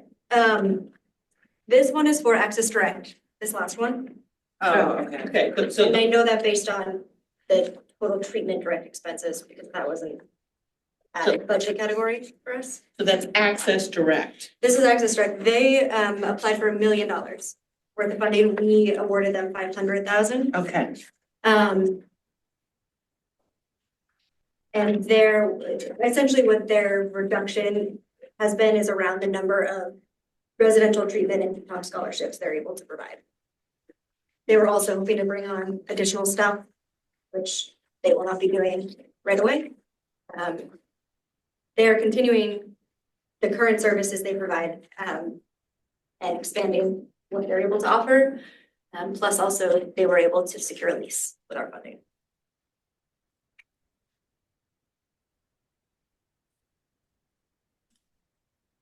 Okay, so you're looking for approval on this new budget, and then do you need a motion on each one of these budget contracts? I don't believe I need a motion on each. I just need a motion, You need collective motion. a collective motion, thank you. So, but I'm with Liz, like the 750,000 is at the end of that first one, so it's not just at the top of the page, it's in the budget, so I just wanna Okay. make sure what we're looking at is actually 500,000. Yeah, I'm a little confused because they almost have 500,000 just for personnel. Salary. Right. Is that this one? So- Maybe. Yeah, see, It doesn't no, look like the updated budget. this is like right. This one. I know there was one, I'm sorry, this was a administrative error on my end. No, this one. This is my line. This one here? Yeah. My phone.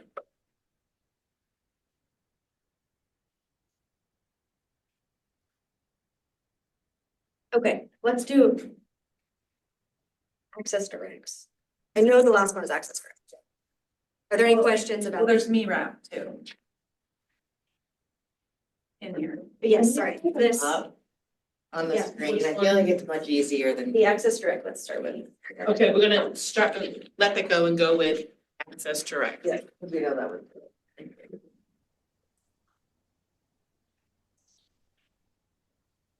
So that's the second one, that's 500,000. Yeah. Okay. That was one that was sent last night.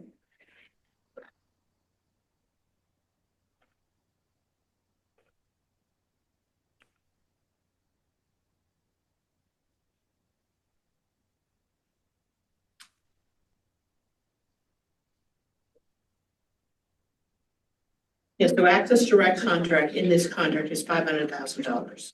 To be paid in 2 annual installments, 218, 120. Payments will be made pursuant to contract. Let's go on.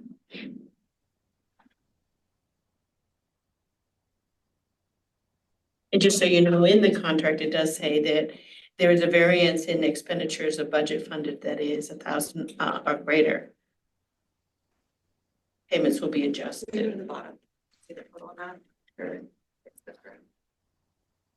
Okay, good.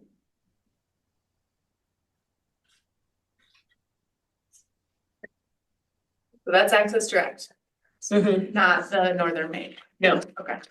Northern Maine, we're figuring out. the next one, let's bring up, MIRAPs. All easy for us. Yes. We've got one over. But that's Mirror. I don't think we need MIRAPs pulled up. Okay, I think that would be. This one's That's, you do have to wonder, that contract is $499,309. What's changed in this one? The original amount, it was in.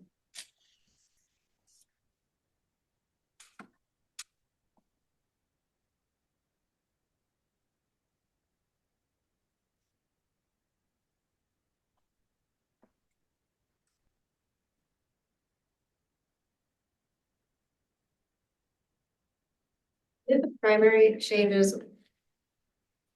There might have been one staff position. But there was other funding that they were finding.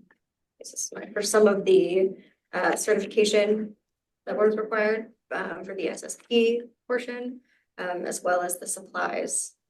That was my impression. What was the original award?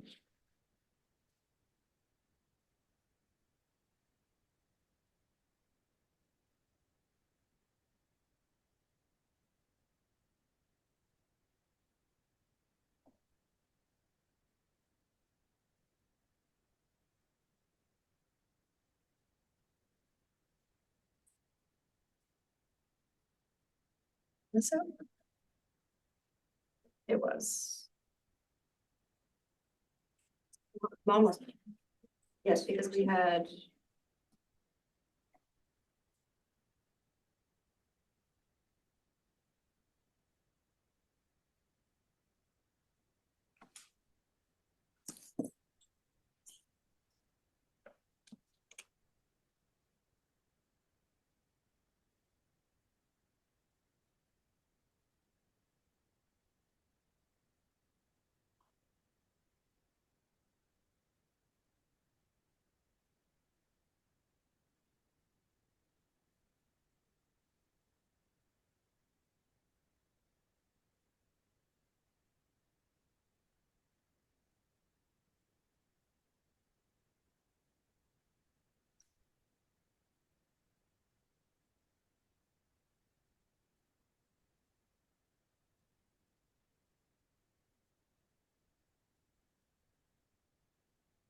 A 2-pager in there.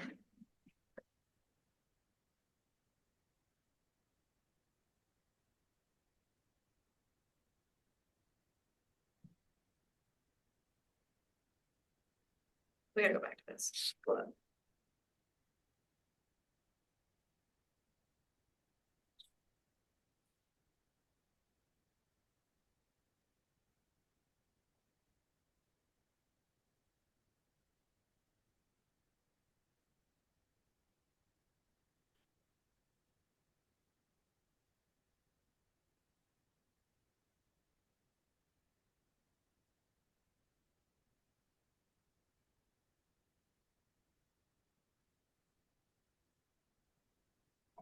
Hang tight on those.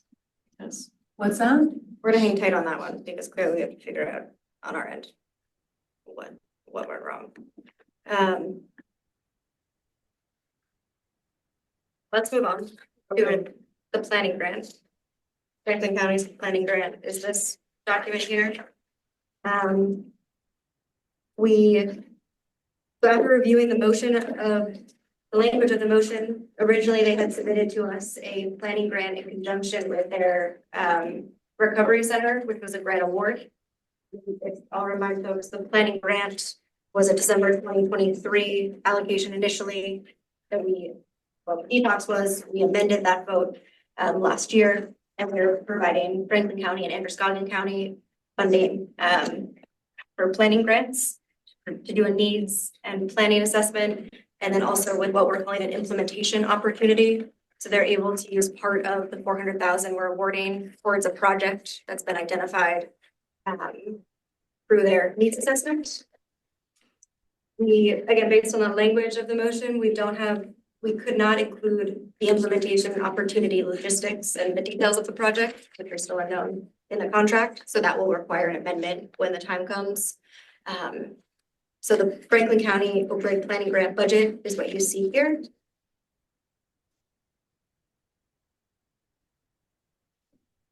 Which is $200,000. It's for 400,000. And any unused funds, so what will happen is they will do the needs and planning assessment. Both organizations are estimating about 200,000 for that process. They will come to us and we will have to approve whatever project it is they plan to move forward with. If we do not approve the project, any unused funds will come directly back to us. If a project is approved, the council will likely approve using the remaining 400,000 or 200,000, about whatever is left, to be used towards that new project. Do we have any idea what that project might be? No, that will follow. We'll know in 18 months probably when that When needs they're and planning done. assessment is conducted.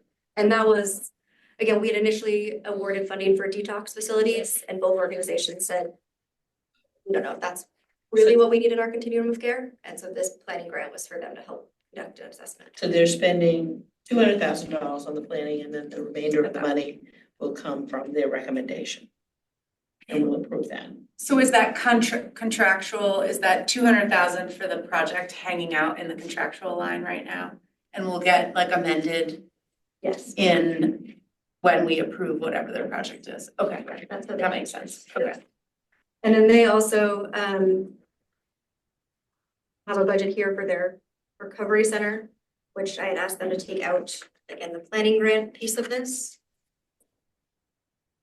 And as you'll see, that's just for 200,000, which is what we awarded them in the grant application process. So that was a separate award, Mary? That was for Okay, the that's what I grant, was trying to get yes. clear in my head. So they have two grants. Yeah, and Okay. initially they had started to combine the projects. We thought we might be able to do it in one contract, and it proved to be too complicated. Okay. And difficult, especially for reporting purposes. And with the planning grant having the opportunity for amendment, we separated them. We did reduce the Franklin County Recovery Center award. Yes, and one of the changes is they are not able to fill the same staffing that they had hoped for. So that's reflected in personnel.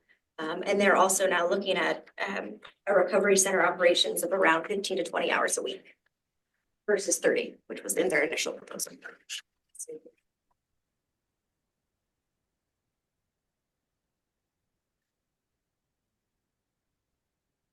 Okay, so I just pulled up the MIRAP, or just like our whole package. Yeah. And the original grant award was for according to this document, that's on the Maine Recovery Council calendar, you know, where you can get in, it was 542,000.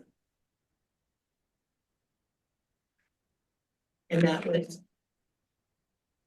The approved funding amount. Correct. For the MIRAP. MERAP. And now it's 499,000.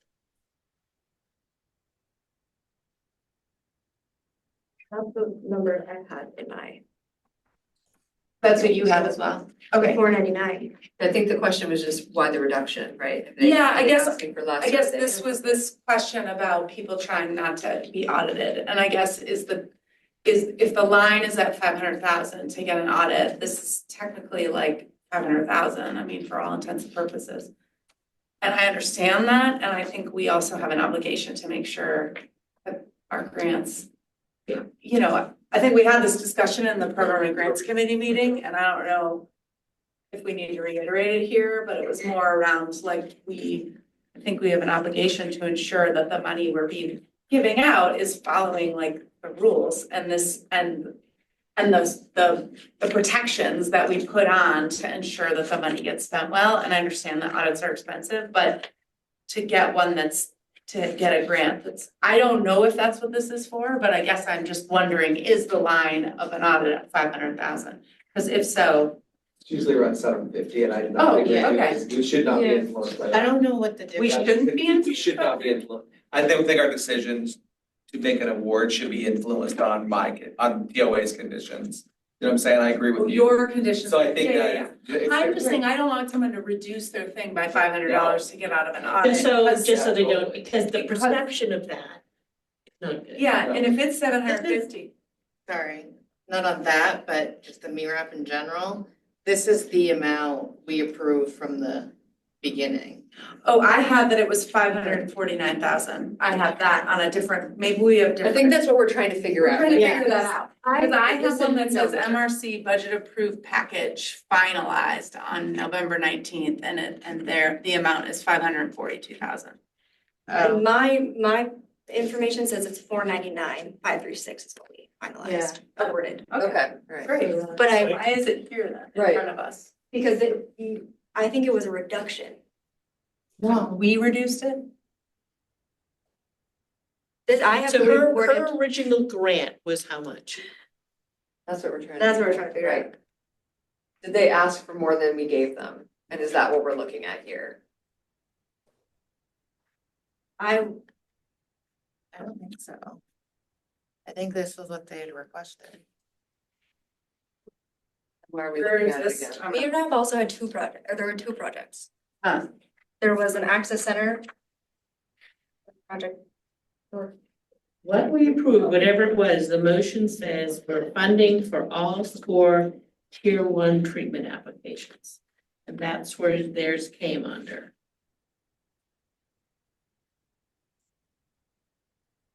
I'm looking at a document from November 19th. Finalized. It's finalized. But maybe you have other ones. And if you want me to talk about the audit Yeah. provision, I could talk about it a little bit, but I wasn't part of the program grants committee meeting where it was discussed. Do you know what the limit is? Is it So- 750? Yeah, the rules and the provision in the contract says to use, procedures that are established by DHHS. Right. And those procedures create a threshold of 500,000 under which entities have to have their statements reviewed by an accountant who follows certain rules. 500,000 and above, they have to have them audited by that same kind of accountant. Having had a conversation with Ben about this provision, it's not really clear that we'll be able to. It's not really clear that we'll be able to use those rules because those rules are carried out by the Department of Audit here at the Department of DHHS. Okay. The council can't really take advantage of DHHS's, Right. different offices. So, as I understand it, there's some discussion on it get very done to come up with, some sort of audit provision or requirements. Okay. But it may be different from what's currently in the contract. Okay, so we shouldn't worry necessarily about Well, more changes then. importantly, the grantees probably shouldn't worry. I Okay, mean, great. from what I've heard from what came from the meeting is that the council feels strongly that there should be some kind of audit procedure or requirement. Or review. I just don't want people to get out of it by having $500 less. That's, I think, the thing for me. Like if 250 is fine, like I just don't think we want people like getting out of it when they're right there, when ostensibly it's the same amount. That's, and I just mean that for anybody. It's not about this organization or any other organization. Most I can say is that these rules probably can't and probably won't apply to the Okay. council's funds. Great. Whether they're replaced with something else is something that Something we can figure out. the council has to grapple with. Okay, great. So the single audit is 750, so there is provision in the state contract, and I think anyone that we're granting money to is not gonna be able to avoid. We're not giving money to a startup. So I think most people are not gonna be exempt from any public audit. But we did give some money to startups. It says We audits in give the less than contract. five. Fund the contract to a community agency for. Oh, I don't know, but So, we like, definitely they'll- give it to some startups. They'll have Like, to do, they'll have to, if their budget's more than 500, they're gonna need per state, what But Brandon again, described. like, yeah, That's you the know, check. yeah. According to your contract, it says funds provided under the contract to the community agencies for social services are subject to the audit requirements contained in the Maine Uniform Accounting and Auditing Practices for Community Agencies, MAP, Uniform Guidance. Please see that it has a link for details for those requirements, and that's what's in our contract. So I do not think we're gonna be exempt from MAP. So we have uniform guidance because my organization's federally funded, but we also comply with MAP, as do probably every agency that we work with. But that's by chance, right, is what you're sharing, right? That, By chance. well, to the point of, Joe, you're saying most of the agencies that got funding probably have that already, Yeah, but it's not enforceable in the contracts the way that we have it right now. You know, I think we're going to have to come up with, those rules that the contract points to are carried out by the division here at DHHS, which the council won't be able to take advantage of. So, that work could be done in theory by somebody else, and you can take a look at what those rules are and try to, figure out a different way to apply those same rules to the council's contract using somebody else. But that's like a larger conversation. this would have been great for Ben, Yeah. because MAP is like greater than the department, right? MAP is the whole, any That was my vendors, understanding, yeah. yeah. So we're just like currently we're attached to the AG's office, so I don't see us Right. getting around MAP. For, Not that we want to, Liz, to your. It's just to know, understand. I'm just trying to wrap my head around it and make sure that we're like being responsive, that we're doing the most we can to make sure that the money is being, and it's not that I'm not saying I don't trust organizations, it has nothing to do with that, it's just about making sure we come up with rules that we think match what we want for accountability. for what it's Yes. worth, this provision is here because as I was creating the contract, I was looking at the DHHS provisions. To the extent that there's a lot of overlap between the council's grantees and people who get funds from DHHS, it made sense to me to use the same procedures, because if they're already doing it for DHHS, then it will be, known to them and understandable for them to use it for the councils. And it could just be that there's some adaptations we can make to the guidance that the department uses. So just to be, fine, it's all coming back to me, I think. So under 500, an organization is required to have some type of public audit. Yeah. Over 500, there's more rigor. I don't know what that looks like because we're not that. And then the uniform guidance, the Fed bumped it up to $1 million now. So yeah, it's not 750, it bumped up in 2024. But that's outside of our lane, but no one's gonna be exempt from a MAP audit. You know what I'm saying? Or the requirements of a public audit. Well, that's what I'm wondering about the other one, because I think the place that the organization that is a startup is the Maine, the Maine Wellness, Northern Maine Wellness, and right now, that's why I was asking, what's their total budget? Like, is it 500,000 or is it 492, so anyway. I can answer the question on Maine Recovery Access. You approved, and the contract here is wrong, but you approved $499,536. That's her budget. And when you look at the motion is here, that's $499,536. Wait, Okay, well, how come it's in here then? right, where are we looking at? Why are we looking at? I don't, it was an error. Oh, It was an error. Okay, all right. In what we've come to. And there was an error in the total, that somehow my tracking This document total had of the that. total contract is an error, but the contract is what we approved. Yes. And we have the And we didn't motion. reduce the amount. Okay. Correct. Okay. They had the second one for their sister board for 88,920 that we didn't approve. Correct. That was how we got to that amount of. Correct. Yeah. So that is, 54. Okay. That's what I just had to look up. I was Okay, like, thank this you. doesn't Yeah. seem right. Yeah. I didn't understand, so I appreciate it. and we looked at the motion and the motion matches what her budget is there. Great. Okay. But that still leaves our Access Direct. Well, Access Direct is what we review with the detox scholarships and the residential treatment scholarship. That was changed. Right. That was a 500,000 there, subject to all of the audit. We've spoken to them about that at length.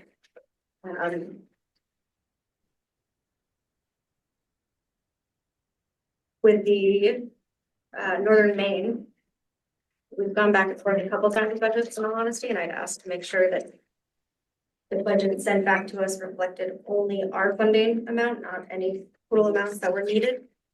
And I had one that was that, and I apologize if this doesn't reflect that. That's how they made it, they only, right, contribution. So.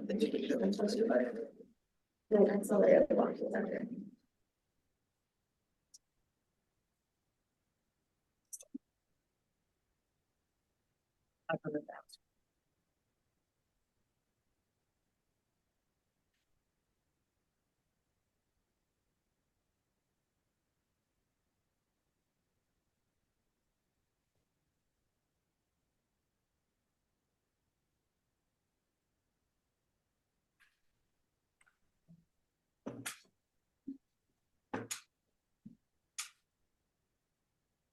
Any questions on the Lifeline one?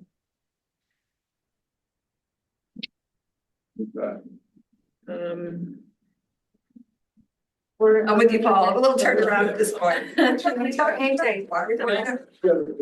We're to project it. okay.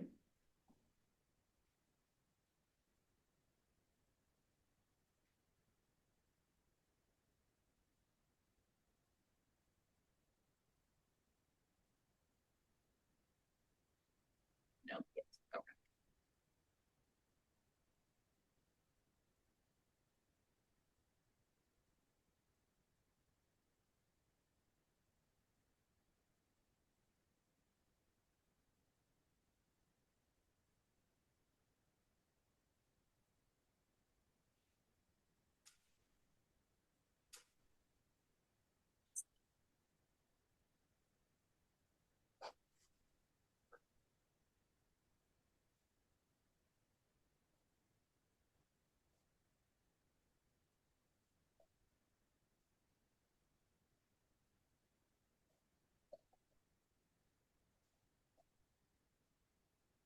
This was in the original, so I'm looking at Lifeline.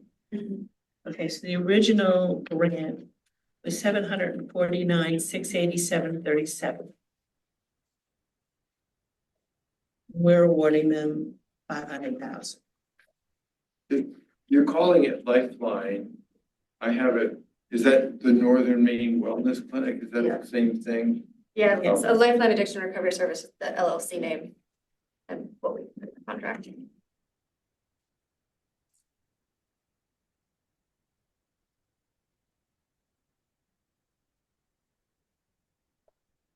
That was significantly. So this is the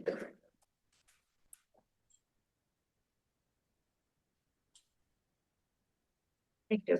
Good comparison.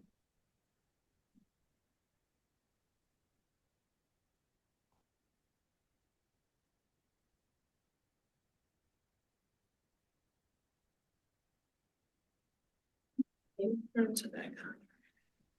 All right. And this is what it's reflected in this. And this is the one you said that mostly it's just like it went, what they're using this for mostly to pay for their, for the build out of the building. Yeah, which, Okay. so something that was, that's been a challenge is the way that we did the grant budget, the way that I did the grant budget does not make it so that the year one versus year two cost breakdown is always clear. And I went through, I spent hours one day going through and trying to decipher what year one versus year two costs may be for organizations to the best of my ability. If I saw, renovation or upfront capital costs, noting those would have to be in year one if their services required them, to reach a certain the operational level. When I've gone back with providers, we've had to have discussions around how much they actually need in year one to be able to open and provide services. This is one of those instances where this provider will need a significant amount of money in year one in order to become certified to open and accept clients. And if we do a straight down the middle, half and half for year one versus year two, it wouldn't be possible in a 2-year contract to accept clients. And so the breakdown that we've discussed, and I've done my best to find a happy medium, was a year one of 435 was what was needed to finish renovations. And then he'll 65,000 in year 2. And that, if you scroll up back to personnel, I'm fairly certain it's just for a staff position.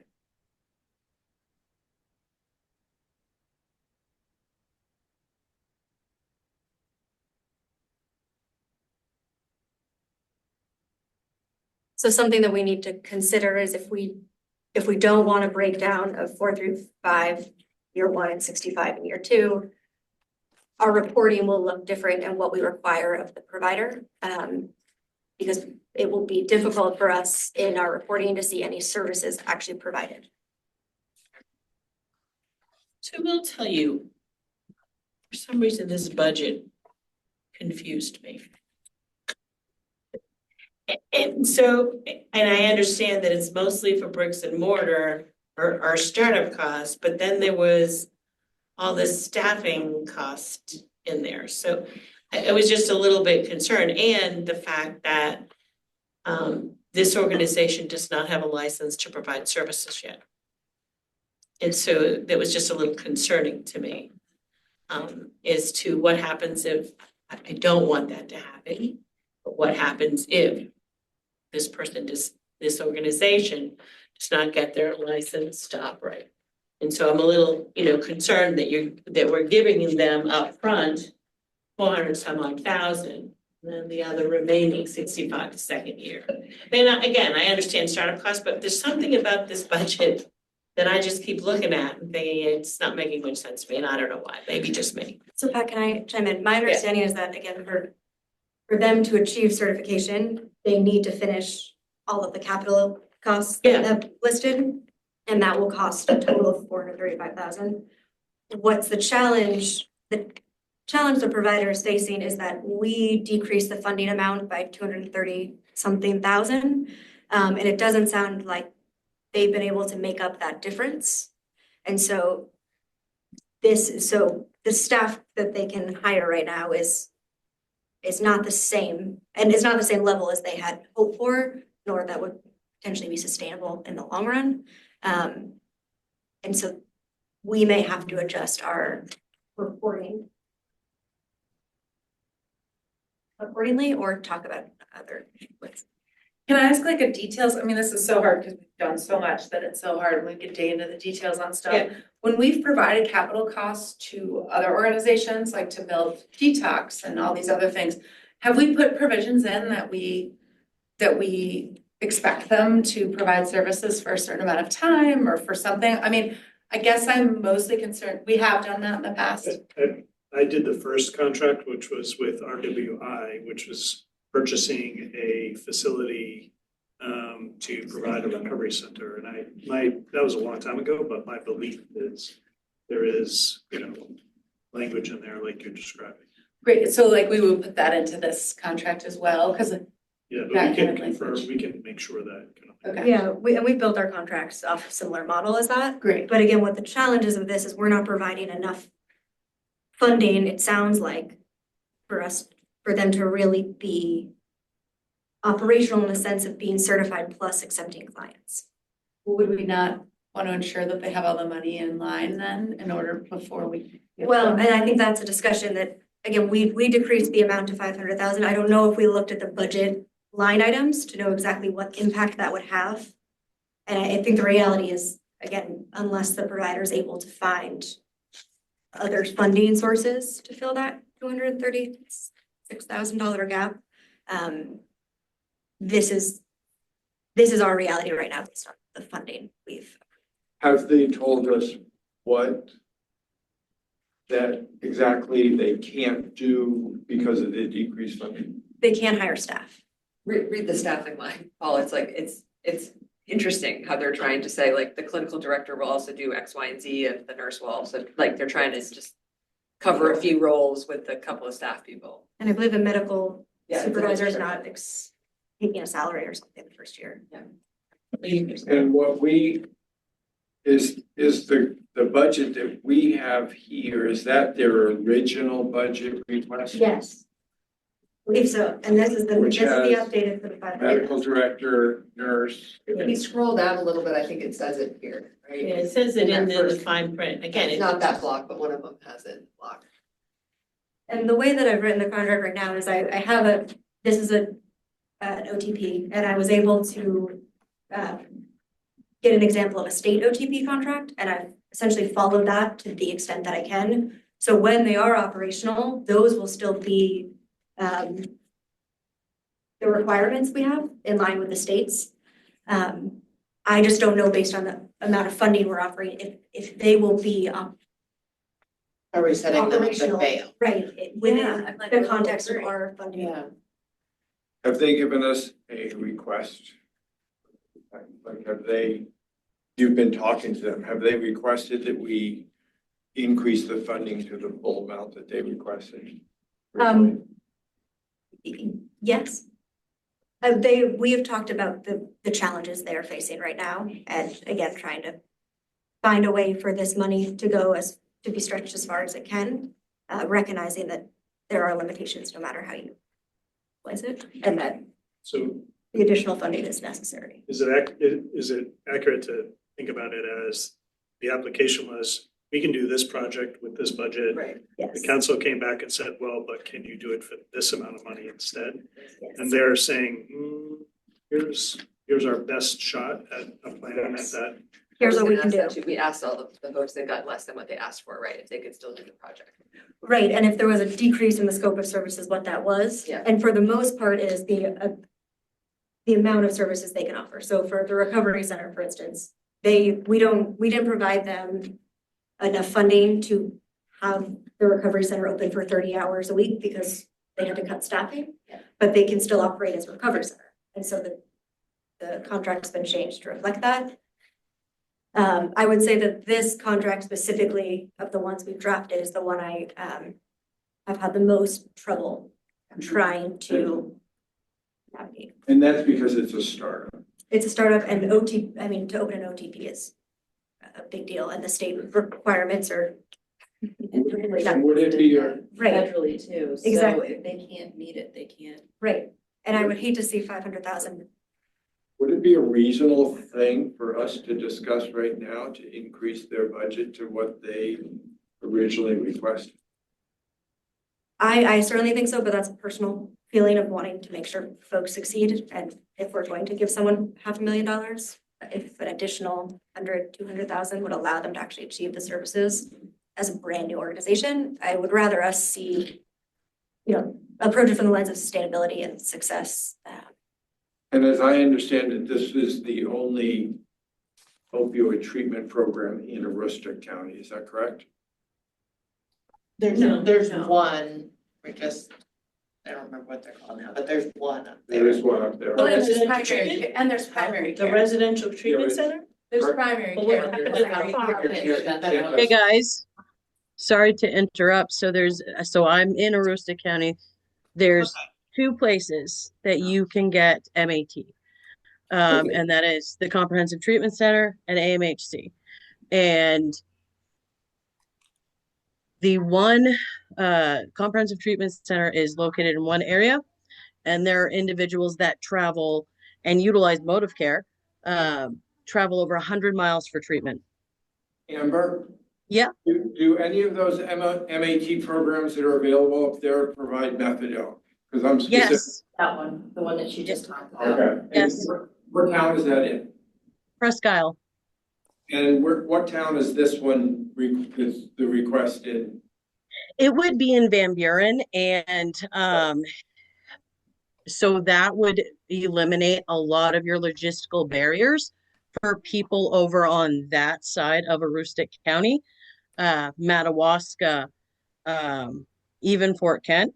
It's, so it would be a huge asset to Aroostook County for individuals to have another option. As it stands, people are coming from Patton, Dyer Brook, for treatment in Presque Isle, and that it's a long drive. People are coming from Van Buren, Madawaska, Fort Kent, and that takes up the majority of their day. Thank you. So, go ahead. Please. I worry a little bit about opening the Pandora's box of like, we'll just give more, but I also worry about putting $500,000 into something that folks felt they were compelled to say they could make work and maybe can't in the diminished amount of money that we've given them. So just, that's what I would share at this moment and wonder what other folks think about. And, to that, for those who perhaps weren't here, does anyone recall why the council decided to lessen the award? We're running out of money. So if they were running out of money then, It was built into that package where it was very last minute. We didn't get to talk through that fully. That was correct. built into the package where it was like 25 things all together and just trying to make it work with what we had. And for me, there's a part, and I'm not gonna go there, but for me, at this point, to offer more money, I'm just me, go for vote. I'm not comfortable with that. I say, let's see what he does or what the company does with the money that we give them. In that partway through it, if they're looking that they're, getting some great strides, getting, themselves, and then they're still struggling with funding, let them come back and ask. At this point, this is a huge undertaking. It's very ambitious. Do I think the area needs it? Absolutely. There's not enough treatment in Aroostook County. This is certainly branches that out and gives that. But I'm hesitant at this point. You're giving already a lot of money. For me, I would give them what we allotted them. And then if in that second year, if things were going well and they needed some funding to make sure that continued, we have the conversation. I'm a little hesitant to say that. I mean, again, remember we said we weren't gonna do it. We were gonna stick with the money that we spent and then do our contracts and get those out and then go back and look. Somebody's got something typed there. Bruce Dunn. He just has to leave. Okay, bye, Bruce. But again, that's just my opinion. It's a lot of money and it's ambitious. I struggle with the amount of the second payment. It is a little bit, it's not very much. If you're gonna staff. with the RWI contract, which was buying a building and opening, they were a startup. The council decided to give the money quarterly as a way of being able to track or to check in and track progress and to be a little more hands-on. It was the first contract, there was a lot of other things going on. It's not clear whether or not we were actually able to do that. But, I don't know if quarterly payments or periodic payments would work in this circumstance where the provider needs a big chunk up front to even just get certified.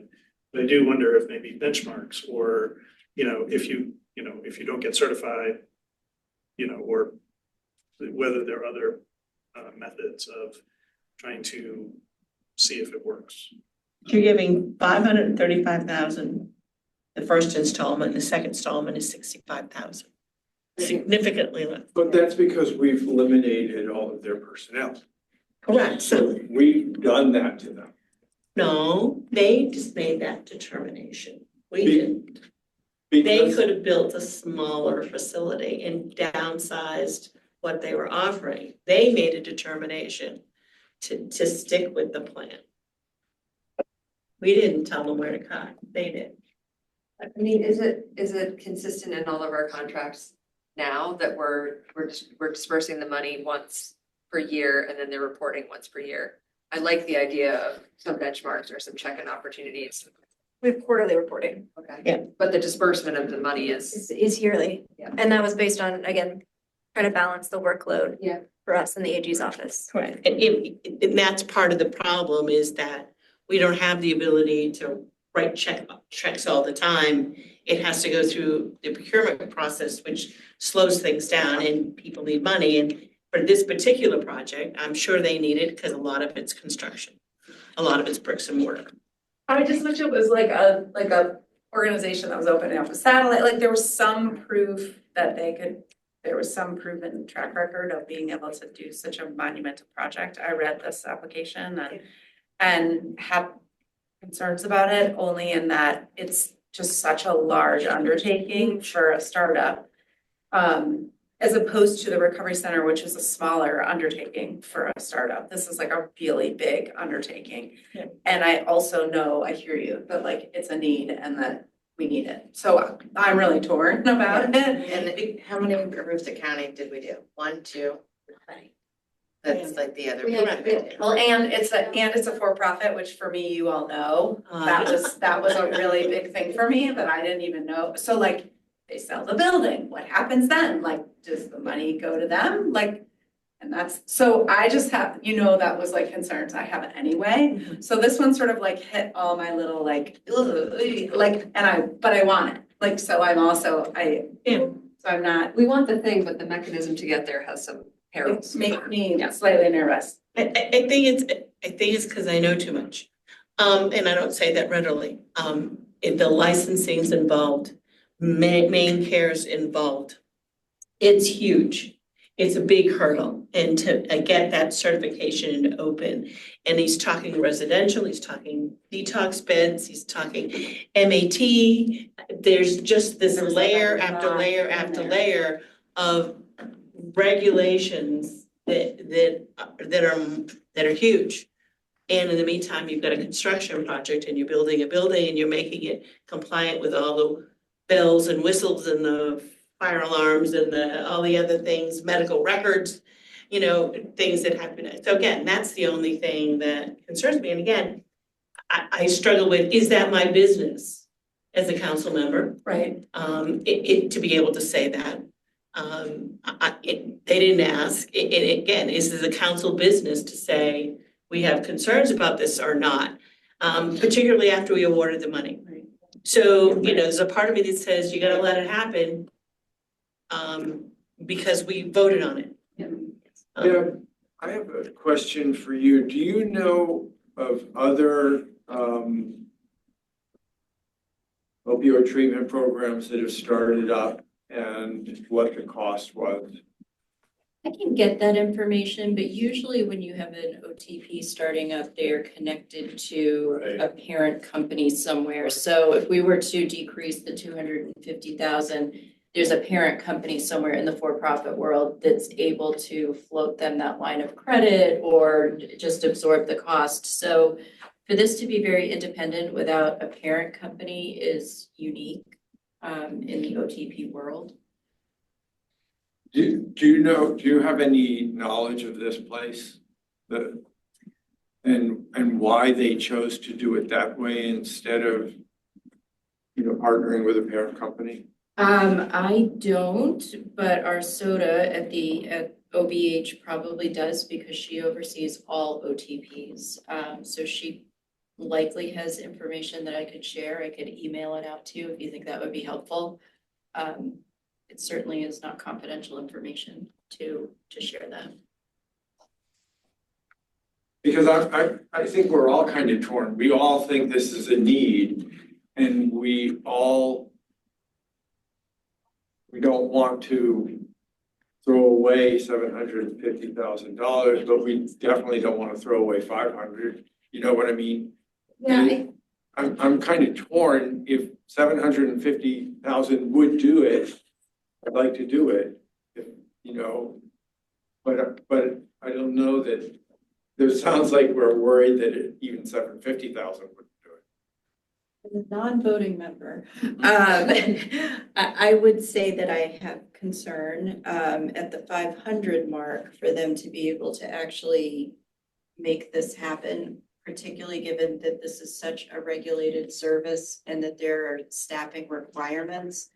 At 750, they might be able to. I start to get really nervous when I hear medical directors operating pro bono.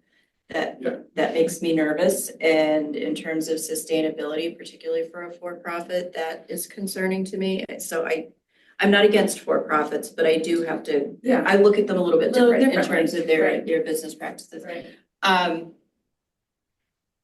think they probably could at 750 start and scale up. I think that it will be really difficult for them, but I think they could. When I start to hear, and they want to do this, and they want to do this, and they want to do this, they haven't even gotten this first phase off the ground. And they can't quite figure out how they're gonna do that, but they're already planning more business ventures. Yeah, I agree with that. I think, was that in the proposal?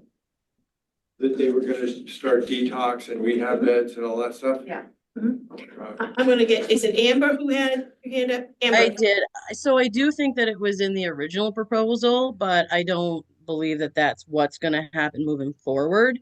Um, I I know that this is vital, vital to Aroostook County. I work in MAT. I am a clinician at the methadone clinic here in Aroostook County. And this is something this county needs desperately. It is a lot of money to start up. You have to have EMR. There are regulations that you have to follow. And if you don't have the money to even get the licensing, you know, how are we going to give this contract the opportunity to do what it's supposed to if we're not giving them the money that they need to get it off the ground? And that's just for your basic, bare minimum staff. Within months of opening, lots of individuals utilize Maine Care at OHH program. So, and that's extra money that goes back into it. So within the first year, the program should pay for itself with the amount of individuals that potentially could be walking through the door because it's easier to access. So I think Pat, what you said, if we were a lender, when you said, whatever you said about, our role, a lender would really care about all these details. Sure. But that said, we're not a lender. And a lender would want to see a business plan. And again, we're not a lender. So I'm not comfortable. I've done this. I do not think you can get off the ground for $500,000. But can we be in collaboration? And I like going back to Liz's remarks about technical assistance. I think this project needs the wisdom of this group. We're super supportive of developing something in Aroostook. We can be flexible with funds, but I think we need to offer some support. And we have really smart people that could get together and help with this work to get it off the ground. Because I know the county well, like Amber does, and Patton to Presque Isle is a hike. Right. And so I'd really like to see it work, but I think it needs a lot more support from the council. And because we're not a lender, let's roll up our sleeves and try to help them. So I agree. And he has an ambitious plan in here, but there's nothing wrong with being ambitious. It's a good thing. I think what I'm hearing from this, the council is, let's go ahead and sign the contract and offer support. $435 for year one. And then if he needs more, come back and ask and tell us what it's gonna be used for. Yeah, I think I'd like to meet with them. Because I just don't want to give them an arbitrary number that I have no idea. So I think that if you want to sign this, if you don't sign this contract, his ambitious plan, the great plan is in here, dates and getting approval. If he doesn't have that, the initial 500,000, he's not going to be able to even start. So if we give him what we said we were going to give him, the 500,000, which is a 430 something, whatever it is, first payment, let's do that and offer some support. And again, if he needs some more money, come back and tell us what that is. And exactly how that's working. Maybe he may have applied for other grants. He may have gotten some other funding. We have no idea what else he's got up his sleeve. We just don't. I think it's reasonable to say, we're concerned about the ability to do this with this amount of resource, and we want to open a line of communication about how that could work. And he can send an amended plan in. If some of the things he wants to do are gonna be impossible to do, particularly in this climate, he can send an amended plan and we can amend a contract. Wouldn't the amended plan be his original application? Hmm? Wouldn't the original application be his amended plan? Well, it'll probably be different given if he gets some support to make some of this stuff happen. Correct. The original application had stuff about detox and other things Yeah. that I doubt will happen with. And it sounds like Amber's saying that those aren't the plans now, so how do we help them realize the plan? Correct. And that plan will probably change. Yeah, because he says he's gonna get a Amended license or certificate in 6 months. Complete and purchased by June. There's just some things in here that that are, and we could possibly help him, make sure his applications were complete and, help him, review them or whatever and say what's missing out of here. I love the idea of help. Yeah, Yeah. we're 500,000 in, let's make sure Kit has the best chance of success. Yeah. Absolutely. It offers support and how we can all rally together to really make this happen. So everybody on the council's comfortable and our needs are being met, but so is this contract's needs as well. And part of the mission of the council is to fill gaps, and we would all be amiss. We all know that Aroostook County has huge gaps. And again, it's so large in geography that it is so difficult for people. Transportation, really stinks. Yeah. And if you lose your license, you're sunk because you can't call an Uber. Huge barrier. In Maine, so there are things there that, be able to do that. So I don't know if anybody else is uncomfortable with signing what's here with the understanding that he can come back for more. I mean, if he's done all of this stuff, if he really accomplishes this, I got no problem with handing him some extra money to do it more. I just think from a grantee perspective, there's such a tendency to be like, yeah, I can make it work, right? Like nobody wants to say with less money, I can't do it. Correct. But we want to make sure that that's actually possible. You rarely get, well, sometimes you do. Well, I'll close if you don't give me my money. But What do you need from us? Right now? we don't need anything. That's a vote. It's just that you're gonna vote on the changes of this grant. Okay, so that you need us to vote on that. Well, But there's discussion about further need from the provider to the council. I mean, does that mean scheduling them to come in or having, do you want a proposal on a particular date or like, is there additional? Can I make a note that in all of our contracts, we have said we will share a Maine Recovery Council reporting template. And I think it would be fair of us to request that in certain circumstances, the reporting also includes one-on-one conversations or conversations with the council. And we have 60 days from contract start date to develop that, and that's what we're gonna talk about at the next Permanent Grants Committee. Yep. So I do think, just from a contracting standpoint right now, I think those sort of requirements we want to include in the reporting versus in the contract as it is, okay. if that's okay with you guys. And I think back to Paul's brilliance around being the governance chair, I think the staff, Mary, you can talk to them and then bring in the expertise as you need. Yep. I have pictures of the building. Yeah. All right, so here we are, we're at as I'm the timekeeper, 4:17. Mary, what do we need in the next half hour, 50 minutes, but we could extend it to order out at a little more. What do you need at this point? I need for you all to approve the updated budget to the Lifeline and also the updated budgets to the Franklin County Recovery Center and for their planning grant. Then we looked at Franklin County, right?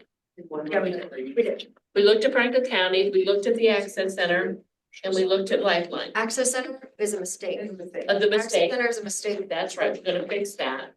What's on the cover page. Correct. We don't need to vote on it. Okay, so we don't need to vote on Access. So all we need to do is vote on Lifeline and Franklin County. Access Direct. Oh, Mira. Oh, and Access Direct, which we talked about. The 500,000. Yeah. So it's three. We've talked about all of them. We agreed to all of them. All of them. Here's the rest of them, but I think those are all original. We're only voting on three. These were all, It's these were all comments being Like Peter the Alphon, mirror, two of us have to the people not vote. vote, so it needs to clear. Right. Just That one? I need break to, those apart and not do one. If motion. MIRAP isn't included in it, then it's fine, And they're not, and right? it's not. yeah, that's not. That's why we were clarifying. Who's on first? Recovery Center was reducing. Well, that's gonna be- So it is on, yes. All right, so we have we need to vote on Franklin County. In which they have two. They have a planning grant and they have a reduced grant awards for their recovery center. Yeah, I believe us for 300, we awarded them 200. Okay. And that is a decrease in what their operation and staff capacity is. And we can vote on this as a group and not just individually. Yes. You can vote on it as a group, but the motion needs to detail. Okay, so the first part of the motion is the Franklin County Planning Grant, which allots them, 400,000 towards a needs and planning assessment and an implementation opportunity. and okay, that's it. And then Lifeline, And Franklin County has a recovery center. oh, Franklin County Recovery Center, The updated budget to reflect the awarded grant amount. and Lifeline, which it has the reduced amount from the original grant award to 500,000. And that's it? And Access Direct. Oh, Access Direct, which was reduced by 500,000. 500,000. So Access Direct is now 500,000. 500,000. Anything else? Not in my motion. All right, does anyone want to take that motion? Chastity takes that motion. Do we hear a second? Okay. Paul seconded. Any further discussion? All right, can you call a roll, please? Thank you. Amber Culpepper, Yes. Betsy Fitzgerald, Yes. Cassidy Tool, Yes. Joe Everett. Yes. Liz Westmore. Yes. Melissa Hackett, Yes. Pat Kimball, Yes. Paul Vincent. Yes. Tess Cross. Yes. Thank you. Motion carries. And Betsy, we promise we will get you the exact motion for the minutes. Please do, because when 5 or 6 of you talk at the same time, I don't get a word that makes any sense. But thank I you. know. That's the typical Italian dinner at my house. Okay. I have to make one more note, and this is, we don't need to vote on this, but I'm going to share this. Opioid Free Island Partnership was a harm reduction grant application that we approved funding for. They applied for 75,000 in year 1 and 75,000 in year 2. So, and we approved the full 150,000 from the 2 years.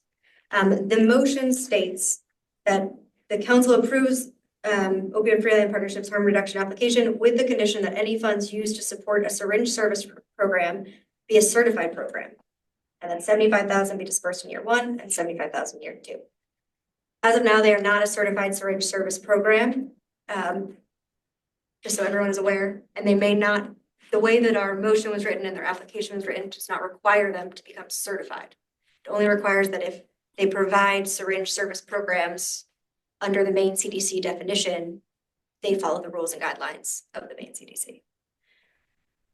So right now, the contract is written to reflect that, and they may use, if they so wish, the full 150,000 over 2 years towards other harm reduction and recovery support activities, such as education and naloxone distribution, which they receive for free as a tier 2 distributor through Bangor Public Health. So we required all the other contracts of the SSPs to be certified, but we're not this one? Correct. We are just requiring that if they do become certified, that they only are able to provide certified syringe program activities under the license. The actual syringe exchange they can do. So they may provide just education and training with the 150,000 events. So I think we would have the contract say that they can't provide certain services like syringe exchange services unless they become certified. Unless they're certified. Okay. Yeah, that makes sense. Yeah. And Mary, what's the name of them again? You said it too quickly. for me. Opioid Free Island Partnership. They're in Deer Opioid Island. Free Island Partnership. Opioid Free Island Partnership, yes. They're on an island. Okay, I got that one. All right. Anything else about contract? I'm sure there's more. So There is, but not right now. okay. All We'll right. do this again next month. All All right, Mary, anything else? I know I have school administrative contracts MOU on here. Oh, yes. Anything else besides that? Nope, I don't think so. Okay, so school administrative unit MOU. I believe you all get a copy of that MOU.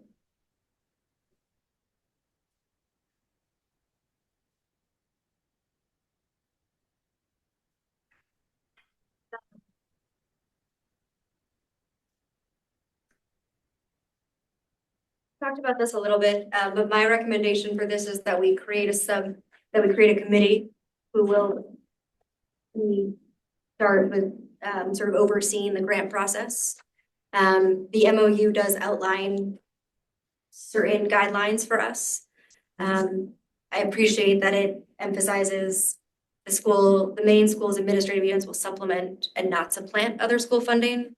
And also requires 3 things that we need to look at or incorporate into our grant making process.